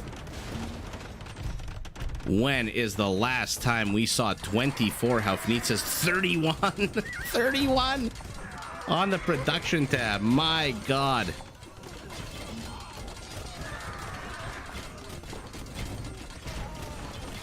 Oh, man.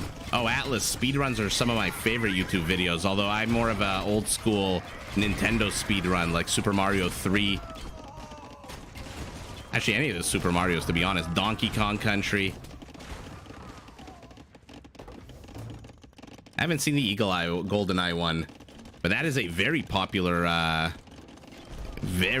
game. What's here in the back, by the way? 3 Kipchaks with no kills shelling away at the town center. Okay. I'm sure Andy's happy about that. By the way, take a look at Andy's remaining infrastructure. 0 villagers. 0 villagers. No resources, no food, no gold. He's basically given all of his resources to his teammate and is now praying to the heavens that blue can destroy teal quick enough and then pivot and kill purple. But at the same time, he's getting Ganji is starting to get wrecked at home.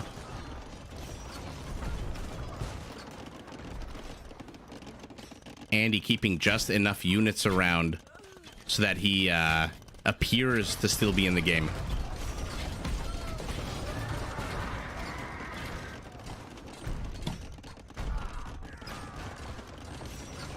Oh yeah, 4,000 score lead. Yeah, I guess when one player gives all of his resources to the other. I mean, I guess good for Andy that this is literally the only micro he has to do in the game, right? It's just these 6 cav archers. Looks like there's a bit of these guys. Maybe put them in a castle if you're so inclined. But the 6 cav archers are basically the last of his army. 1 dies, 5 left. And look at this row of trebs about to get wrecked by these siege onagers.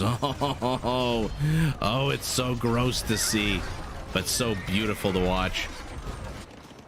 That is sour. If only teammates could finish constructing your buildings for you. And yeah, take a look. The temple here also blocking the units behind it.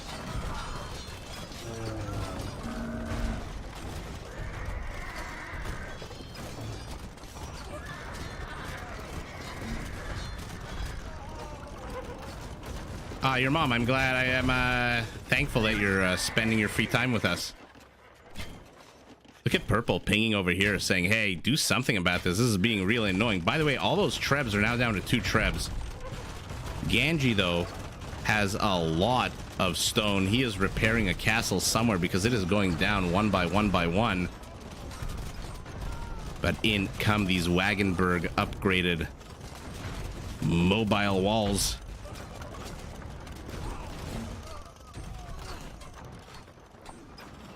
And that's, you know, that's the interesting thing about Deathmatch. I was thinking, like I was talking about the Franks and their mill upgrade bonuses. It kind of removes a lot of advantages of civs. I'm looking at the Bohemians, wondering what he can go, and I'm thinking hand cannoneers. No, because I don't know. Yeah, the fact that it's all starting in Imperial, any upgrades or bonuses or things from before Imperial Age are all nullified. You know, cheaper like the Chinese with the cheaper upgrades. They don't need that bonus anymore. So something that makes their civ very powerful is nullified. Whereas other civs like the Byzantines that have their structures super tanky continue to have that. Put them in a castle, heal them up. There's no point in running around with half health cav archers, although managing to pick up some Kipchaks. Oh, look at the micro here out of Andy. Again, needing only really to micro this 1 unit. Get behind the war wagon. Get behind the wagon. A cactus? What the hell? I did not notice that cactus before. Ganji, take a look. His score is basically the sum total of Solara's and Kellar's score. I think Kellar here being a little bit too pacifistic, maybe, if I can say that. Should be slamming somewhere into the side here into this part of Ganji's base with his Kipchaks, his step lancers. He's got 3,000 gold, and look at them putting up trade carts. QueNDi, they really think that freaking Andy is still in this game. And this is what he has left. 7 army supply here. Okay, 1 treb down, 2nd treb down, 3rd treb down. And this is what I'm talking about. This is what you need to do. Attack the rear. Attack the flank. What Kellar needs to do is start populating this entire area with outposts. Look at this. He still thinks that there might be something coming out of this. If he only knew that freaking Andy was dead, basically, 7 army supply, then he would just swarm over his opponent. He's got... Actually, no, the resources are starting to dwindle as well. Is Ganji going to do this? What an absolute crazy game number 4. Although Hafnitzes need to get out of the range of this castle if they want to stick around. Orange still with 7 army supply, moving and bopping and dodging with these 54 kills. Oh, careful. No, why is he sacrificing these 2? Oh, no, why did you do that? Why did you do that? There was no point to that. Now he's getting Kipchaks. Let's take a look at Ganji, what he's doing. 91 villagers, 100 army supply, but 74 is in halberdiers.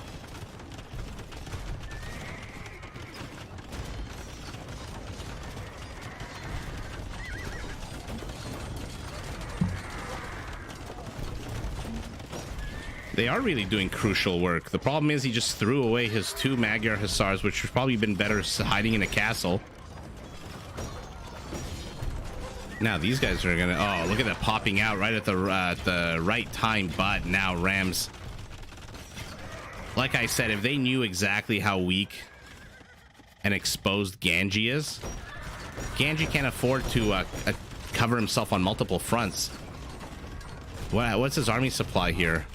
61 of 101 army supplies here in the front and halberdiers. He's exposed to the side. I mean, I think this is a GG for Team Black Forest, but man, is it fun to watch. He lost another Cav Archer, though.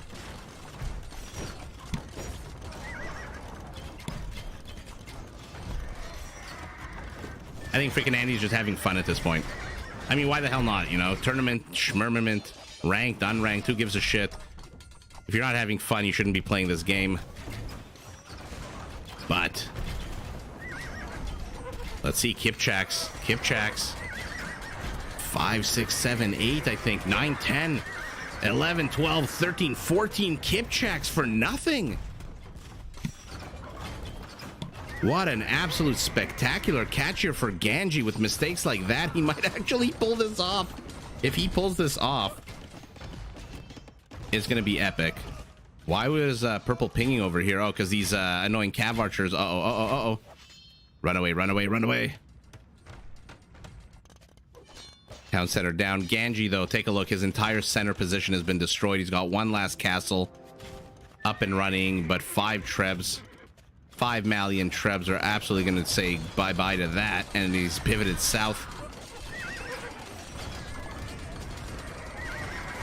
Yeah, he needs to get critical infrastructure damage done here. Forget the houses.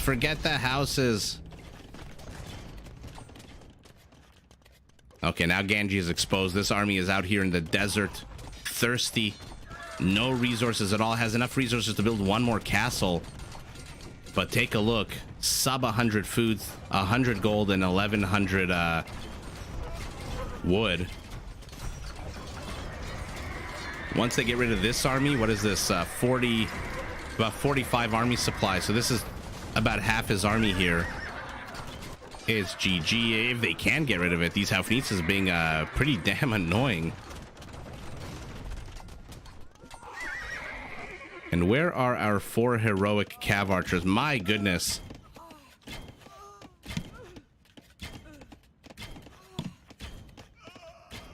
Yeah, they did get a bombard cannon, but I don't know that it was really worth it. Although I guess 2 BBCs are 900 resources, right? That's not a terrible W there. But now Ganji's entire expeditionary force is gone. His army supply knocked down to 35. Of that, more than half is in halberdiers. I mean, he's trying at this point. It's just again, they're just having fun. There's no way he's going to get purple before Teal can mobilize. And if he turns to attack Teal, like I said, Kellar not being really as aggressive as he needs to be to just end this game already. Oh, Kipchaks are going to be absolutely deadly here if he gets into this farming community.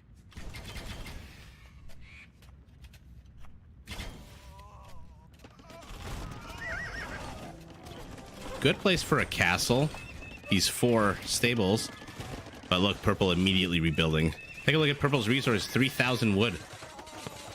Oh, getting a good amount of these Trebs, though, with these villagers. 1 Treb goes down. Second one should go down. Oh, but still 3 left. This might be GG, though. He's going to lose all these villagers to these Gebettos. Okay. But 1 hidden Hufnitsa, rather 2. Kind of annoying that you still need 3 shots from a Haufnitze to get a Treb once it's unpacked.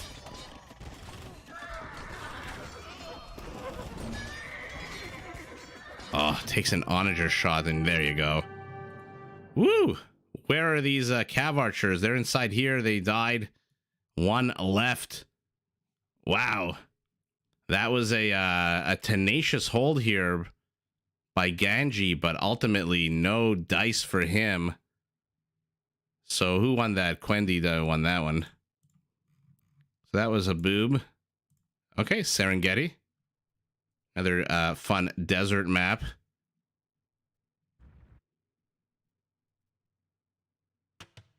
Ah, Kotal, that's so nice of you. I appreciate that. So who do we have here? The Mayans spawning opposite the Bulgarians. Get those Eagles out yesterday. Solara as the Khmer against the Ethiopians. Oh, man. These castles can't go up. Elephants immediately out. That annoying +7 attack. Hussar is going to discover it immediately. Let's see how our Ethiopian reacts. Going Cavalier for now. Not a single archery range for him. 5 barracks, 3 stables. Our Bulgarian already out with Cavaliers. Yeah, Eagles. You have to. What choice do you have against the Bulgarians, right? Can't really go melee against them, otherwise these guys are going to shred you to pieces again. That Bilbo Baggins +8 melee armor. He's sending Eagles here. I think he expects the Ethiopian to go archers, foot archers, but instead he's going to run into Cavaliers. Ugh. Needs to stay at home though. Remember, these guys come with El Dorado already, so 100 HP on these Elite Eagle Warriors. Where the hell are they? There they are. Trapped in the back here. Can they even get out? Sometimes the colors of the structures, the bands on them kind of run together and they confuse me. Can these Eagles get out of here? Or are they trapped? I don't know. We'll find. We'll find out soon enough. Khmer battle elephants en route. 10,600 HP and ballista elephants out as well.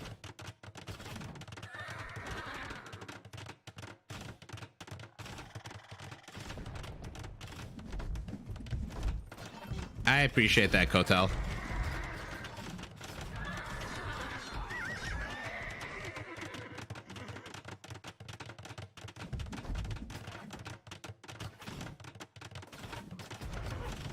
Oh yeah, that's the goal, to be a YouTuber.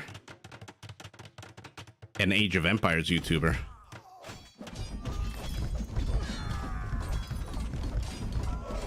Oh man.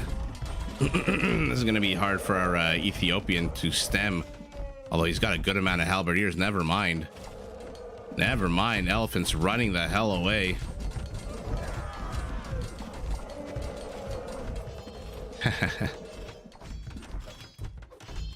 Well, I appreciate that. I try to make it entertaining with my random comments, and I'm gonna put jokes in quotation marks.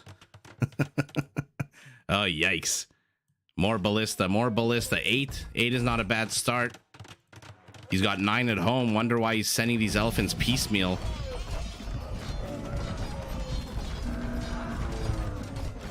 Okay. Happy to, I guess, to waste, but take a look at Orange. Freaking Andy here. Oh, is expanded. He was just waiting to get the Bulgarians. Oh, look at this. They tether it to the onager, making it move so slow. I hate when players do that. Onyx, swordsmen, onagers, all about to engage into a bunch of plumed archers. Oh, he thought he knew where Killar was going, but those attack rounds were not the best. Oh my goodness. What the hell do you do? 6,000 HP over here. 11,000, 17,000 HP of elephants. Okay, attack rounds though, they're only taking out how's this thing still oh, it hasn't been started yet. They're really only taking out halberdiers at this point, but man. Oh. 5 pierce armor. They do 4 damage and then they get the +2, so 6 damage against each one of these. So you need 10 to 1 shot. He's got 50. So okay, so you can snipe 5 at a time. The problem for Orange, though, his teammate Genji this game is getting completely wrecked. Oh, Kotal, believe me, I watch, you know, when I cast the games and stuff, and I watch all these high elo players. Man, does it make me want to play the game, but I just don't have time. Not yet. I will eventually. Oh,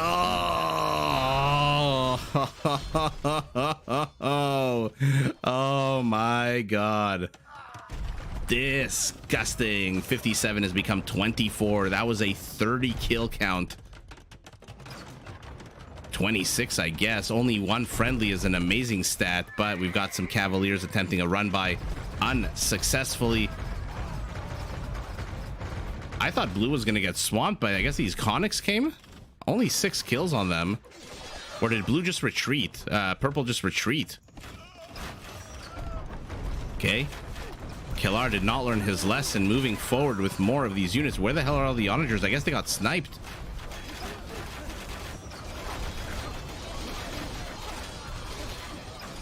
Halberdiers keeping these Bilbo Baggins swordsmen busy. Structures for structures. Trebs going down as well, and now our Ethiopian is pushing out. 8 Shotel warriors here, a bunch of scorpions with torsion engines. Remember, they do get upgraded as well.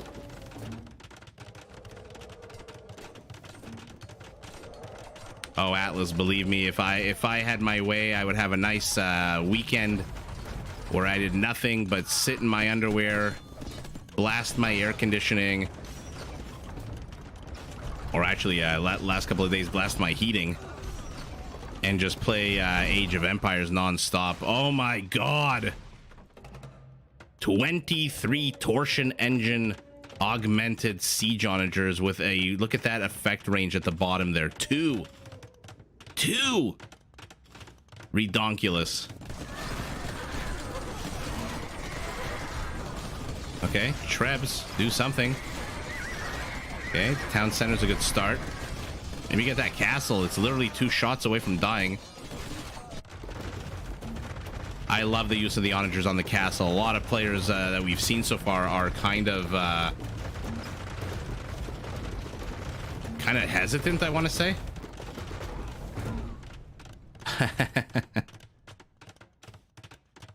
the old Persian douche.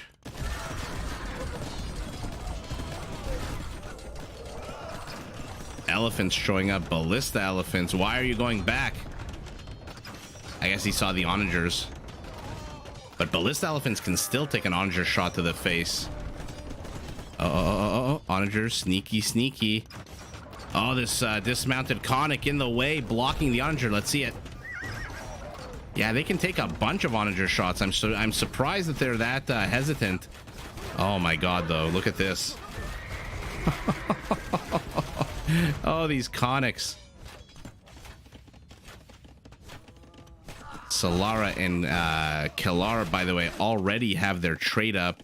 Ganji and freaking Andy, in typical fashion, do not. 22 siege onagers, and you're not doing anything with them. Go wreak havoc. Let's slip the dogs of war and hurry up and destroy everything in your way.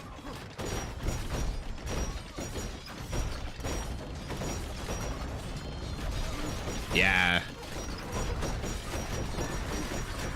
I agree, Slick Rick. That being said, there's a bunch of on Facebook and especially on Reddit. Reddit is just a garbage bin, but it's so much fun. There's a lot of mean people. You know, you can say one thing. Oh, purple pinging back here. He wants what, a market? Yeah, he wants a market. You can say, you know, this unit beats this unit, and all of a sudden you'll have like 50 people on Reddit attacking you. But that's just what Reddit's for. I think it's just like a more of a, you know, behind everyone's so anonymous, they're okay to kind of just like be dicks and stuff. Beautiful use of the siege here from Ganji, by the way. Elephants moving in. Let's see his attack rounds. Fantastic attack rounds here. Let's see the halbs move forward, but how do you deal with this? 66 kills. Not a single siege onager left. No ranged units to deal with these elephants at all. Dismounted Conics absolutely getting shredded. You have to be careful not to get your own units, though.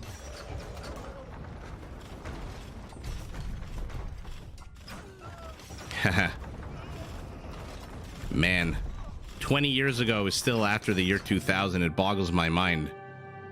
Wow, that was an impressive, first of all, an impressive hold here by Ganji, who was being swarmed by that 17,000 HP of elephants. And freaking Andy here just did not let the Mayans get up to their full army comp, or at least a very good army comp. The Eagles just wasted, and even though they have these elephant archers, I mean, what the hell can you do with the ballista elephants? What the hell can you do? Your entire base being ransacked. I love that Ganji is not afraid to use his onagers. Does lose 5 of them, but who the hell cares? How many castles, town centers, stables did he destroy with these things? Yike.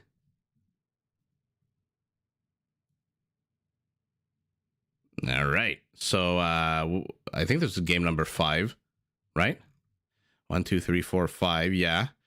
And who won? Sorry, guys. Black Forest. 1, 2, 3, 4, 5, 6. What do we have? Tatars, Japanese, Bengalis, and Gurjaras. Okay, so a bit of an interesting hodgepodge.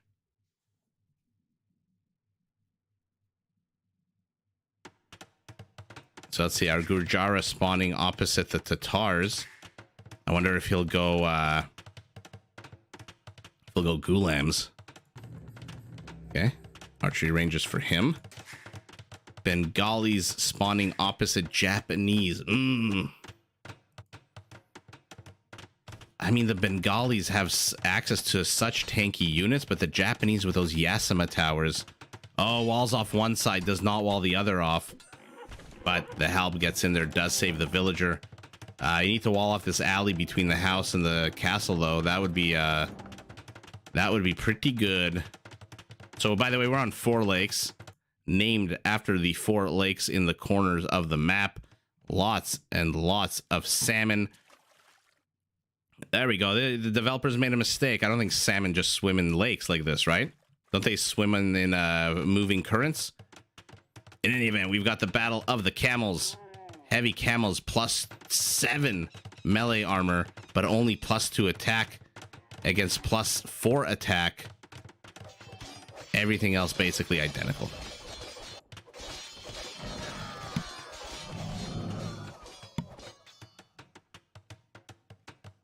Let's see what's going on to the north. Yeah, that big chunky HP elephant army. Oh, Atlas, if you put that on Twitter, you might even get banned. Wow, there's trolls everywhere. Somebody on Facebook posted, I think from two fake accounts. One account said, "There's too many memes here on Facebook. I'm leaving. It's not mature enough." And then another account immediately afterwards posted, "There's not enough memes. This is no, one second. One said there was too many memes. It's immature. The other said it's too few memes. It's too mature."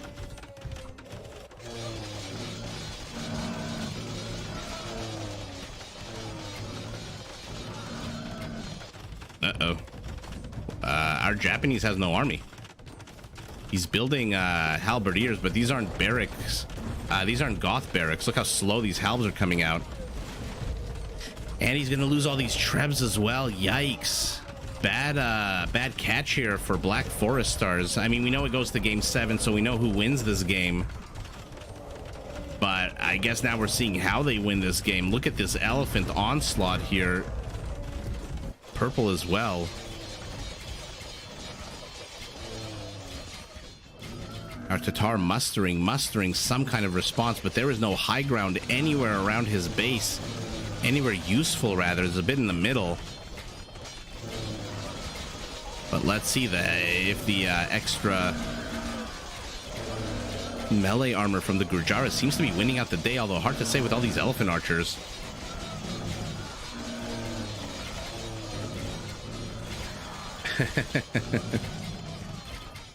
Oh, can you imagine that, Kotal, if that's how I decide to go viral? I just make a video insulting one of the most beloved players of Age of Empires in Age of Empires history. Oh yeah, we know. I mean, yeah. Look at them just swarming over this. Andy again down to very few villagers. Second game where this happens to him.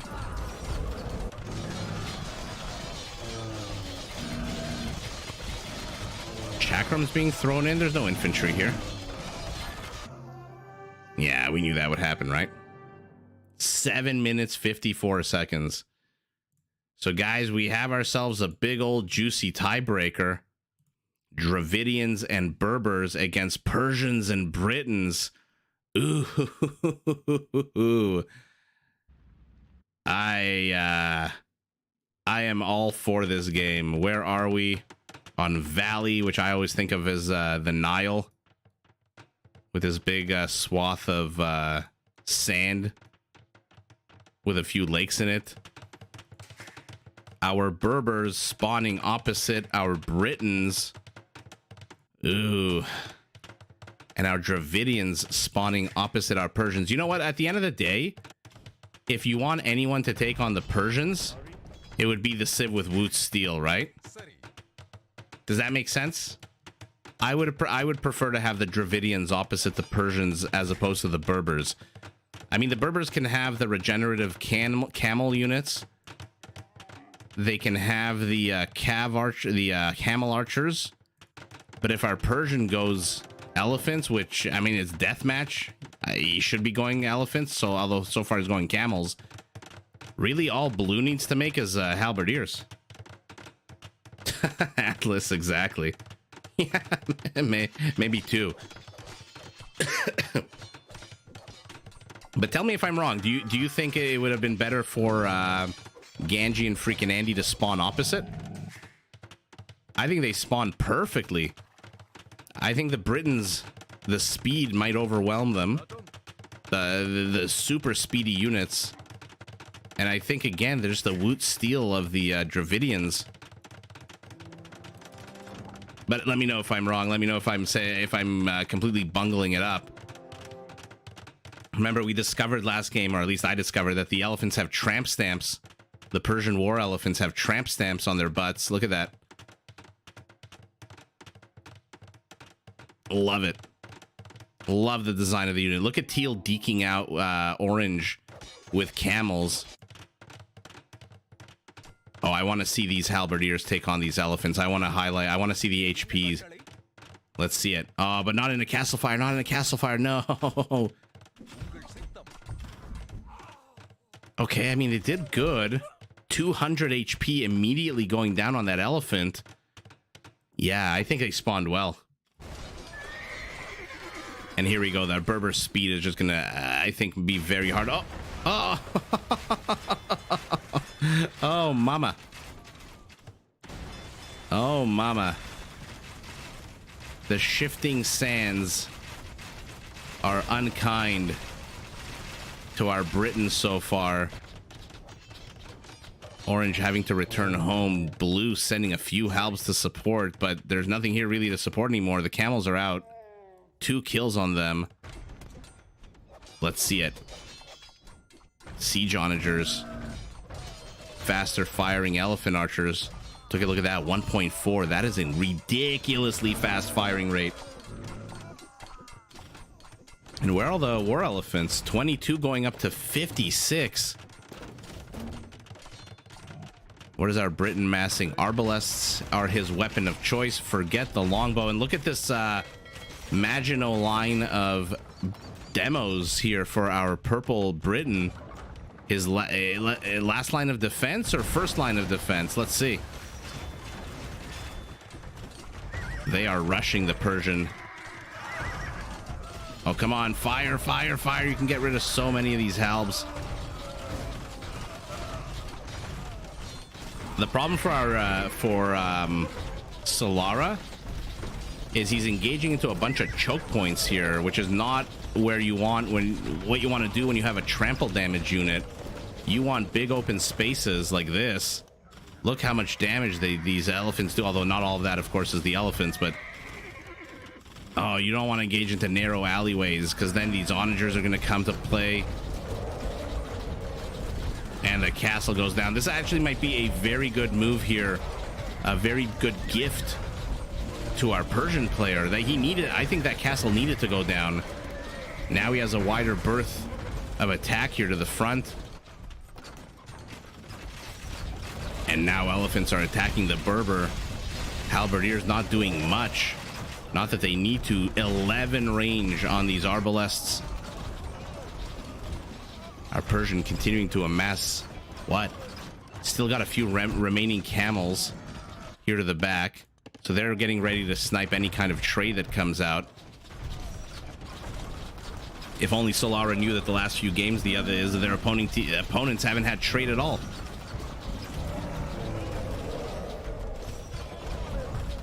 Here we go. 10,000 HP. Castle to the back. A few derping out siege heavy scorpions rather. This is bad for Solara. He's almost broke. Another castle going down. Yeah, Slick Rick, exactly. It's good and bad. It forced them into there, but also, again, when you have units with trample damage, I think you do want as much of a wide berth as possible. That being said, take a look at freaking Andy. A third game this series. His base is getting absolutely ransacked. But this time, he's got 70 villagers this time. Remember, the Berber villagers do move much quicker, so they can run around, maneuver, and I guess get to the construction site quicker. Well, how the hell do they plan on dealing with this? 11,000 HP of elephant archers. Again, not the strongest units in the world, but that HP really just is so annoying to deal with. Although not paying attention, focusing on the elephants, taking a bit of damage here from these scorpions. Yeah, purple needs to pivot north yesterday and slam into blue's base. That's the only way. Leave orange. Orange is done. He's got 37 army supply. You've got 124, our Britain. Beautiful. I think a few days ago Atlas, exactly. I think a few days ago we saw our Britain, and I mentioned how I loved that they had 140 or so army supply, because again, the Britons, they lack that unit, that, you know, that powerful melee like a siege elephant or even a siege onager, siege rams. They just lack that ability to demolish structures. So their units are very kind of, I don't want to say weak, but they come for a specific purpose, and it's not to blow up buildings and take down. Look at this. Look how long it's taking to get rid of 100 HP on this one building. So stop wasting your time on town centers and go and demolish blue, because otherwise the Persian is dead.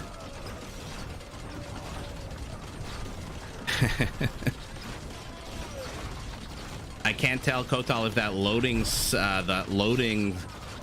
emoji is you, or if it's actually YouTube freezing your message. Okay. Purple reinforcing. 120 army supply. But again, pivot north. There we go. There we go. Now blue. Now there's a clock on blue, who, by the way, doesn't have that big of an army here. What does he have? 38 halbs, and that's basically it. 17 elephant archers, a few siege elephants, a bombard cannon, and a siege onager.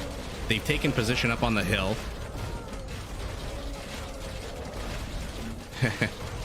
Exactly. Even slower, I would say. Blue pinging over here, although there was a dock being built here, but it's that dock is no longer. Oh, these elephants are gonna wreck the siege elephants. Okay, our Persian 11 paladins going up to 20. And this is exactly what Kalar needed to do here. Ganji way focused on the front. But what is he? Is he mustering any kind of response to here? No, he is not. And look at this. Treb. Why are you not doing anything? Okay, unpacks it. Probably wants to move north with it. There's a lot of purple out on the map, and they've finally excuse me, I had a hiccup there. They finally cleared out Genji's army. Like I said, it was very impressive about 10 minutes ago.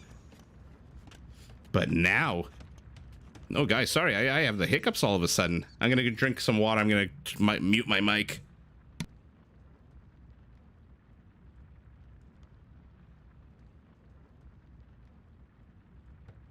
And we are back. Let's go south to north. 1 halberdier, 1 treb. I mean, the Britons are lucky they have trebs. Without that, I mean, look, this is the speed of archers. How many years to take down even just a single trebuchet? But now blue distracted long enough. Purple has accomplished mission accomplished, giving his Persian ally time to go back up to 102 civilians. Let's take a look at the actual counts. 52 army supply for Black Forest Stars to 158. Literally down 3 times the army supply. Their resources non-existent. Together they've got 1,000 gold. But opposing them, they've got plenty of resources. Solara 2,000 gold, Kalar 2,400 stone. He can start pushing in here with castles, with towers until the cows come home. You think Frost9's gonna win it? I mean, he is so good. He is so aggressive as well, and that's what you need in deathmatch. There are defensive plays, like we saw Nilly a few games ago in the 1v1, withstanding as much as he could and then exploding out onto the map.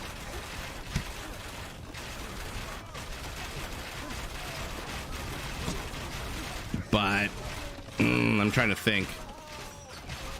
Aggression is good if it's you know, done with brains and smarts and strategy. Aggression itself is just a tactic without strategy behind it. Like, what do you want to do? You want to be aggressive, and then what? Do you want to take control of their resources? You want to surround them and squeeze them to death? You want to charge right into the guts? What do you want to do?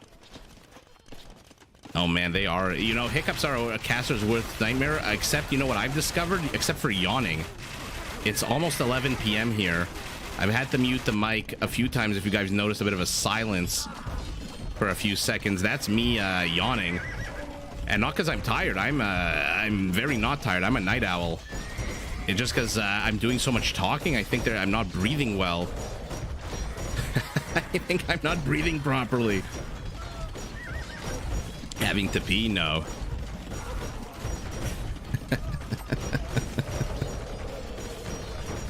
Okay, I think we know where this game is heading. Although... Oh, never mind. Camel's not successful. Although, come on, attack the... There's 1 paladin here. This one annoying halberdier. Pee in a bottle. Yeah, connect one of those, like, hoses that people use in their cars. Oh, the elephant archers. Elephant archers. There's just way too much Britain range here. Look at this. What is this? 60 Britain ranged units. And look at that incredible 12 range on these longbows. Man. I'm surprised that Genji isn't going more halberdiers.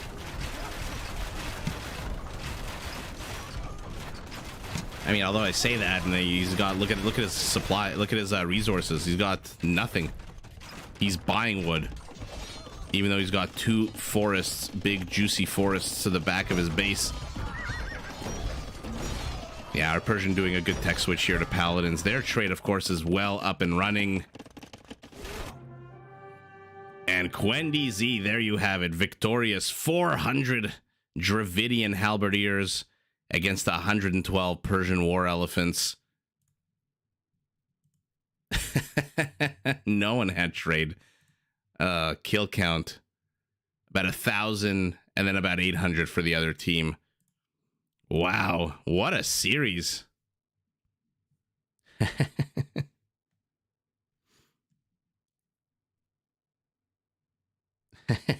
Gentleman caster. Yeah. Crazy series. A lot of ups, a lot of downs. Look at these I guess these are what? The... 1 second, let's see.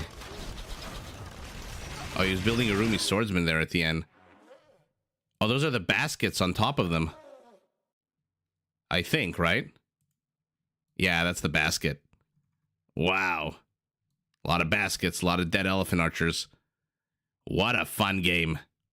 If you're just joining us now and you wanted to see Deathmatch on the water, then definitely go check out the first game that we were casting today. I can't believe it's been almost 3 hours again. You know, I've written exams that are 3 hours. I've driven for 3 hours. And I think nothing passes by as much as Age of Empires. Or nothing passes by as quickly. 49 kills on these archers. That's not a lot. Look at the... Look at these Werewolf Trebs. Remember, these guys have 100% accuracy. You've got 13 Trebs firing on all cylinders, hitting every single shot they take. I guess that's the balance to the Britons, again, not having, in my opinion, that like big, chunky, powerful, structured demolishing unit. They don't have elephants, rams, or at least siege rams. What they do have is those Werewolf Trebs that just do not miss against stationary targets. Yeah, again, elephant archers. I mean, look, if you're going to go elephant archers, Dravidian's probably your best bet, right? Oh, man. Although Bengali's also pretty damn good. Have some pretty damn good elephant archers as well. Woo! Well, guys, thank you so much for joining. I'm not going to schlep this out. It's been 3 hours. I appreciate everyone who's stuck around, whether you joined at minute 1 or minute 100, or if you joined literally like 5 seconds ago. If you're new to the channel, please do make sure you subscribe. Hit that like button. Even if you don't like the channel, if you find my voice annoying, if you think I'm an idiot, hit that like button and subscribe nonetheless. Yeah, good night, everyone. Appreciate you all, and see you tomorrow. By the way, yeah, some news coming. More and more live streams I'm planning on doing. There's a lot of very fun high elo games that are happening on the ranked ladder, and it's just going to be fun to watch them all together. So for now, take care. Thanks. Thank you guys for joining. I appreciate it, and I'll see everyone tomorrow. Have a good night, guys.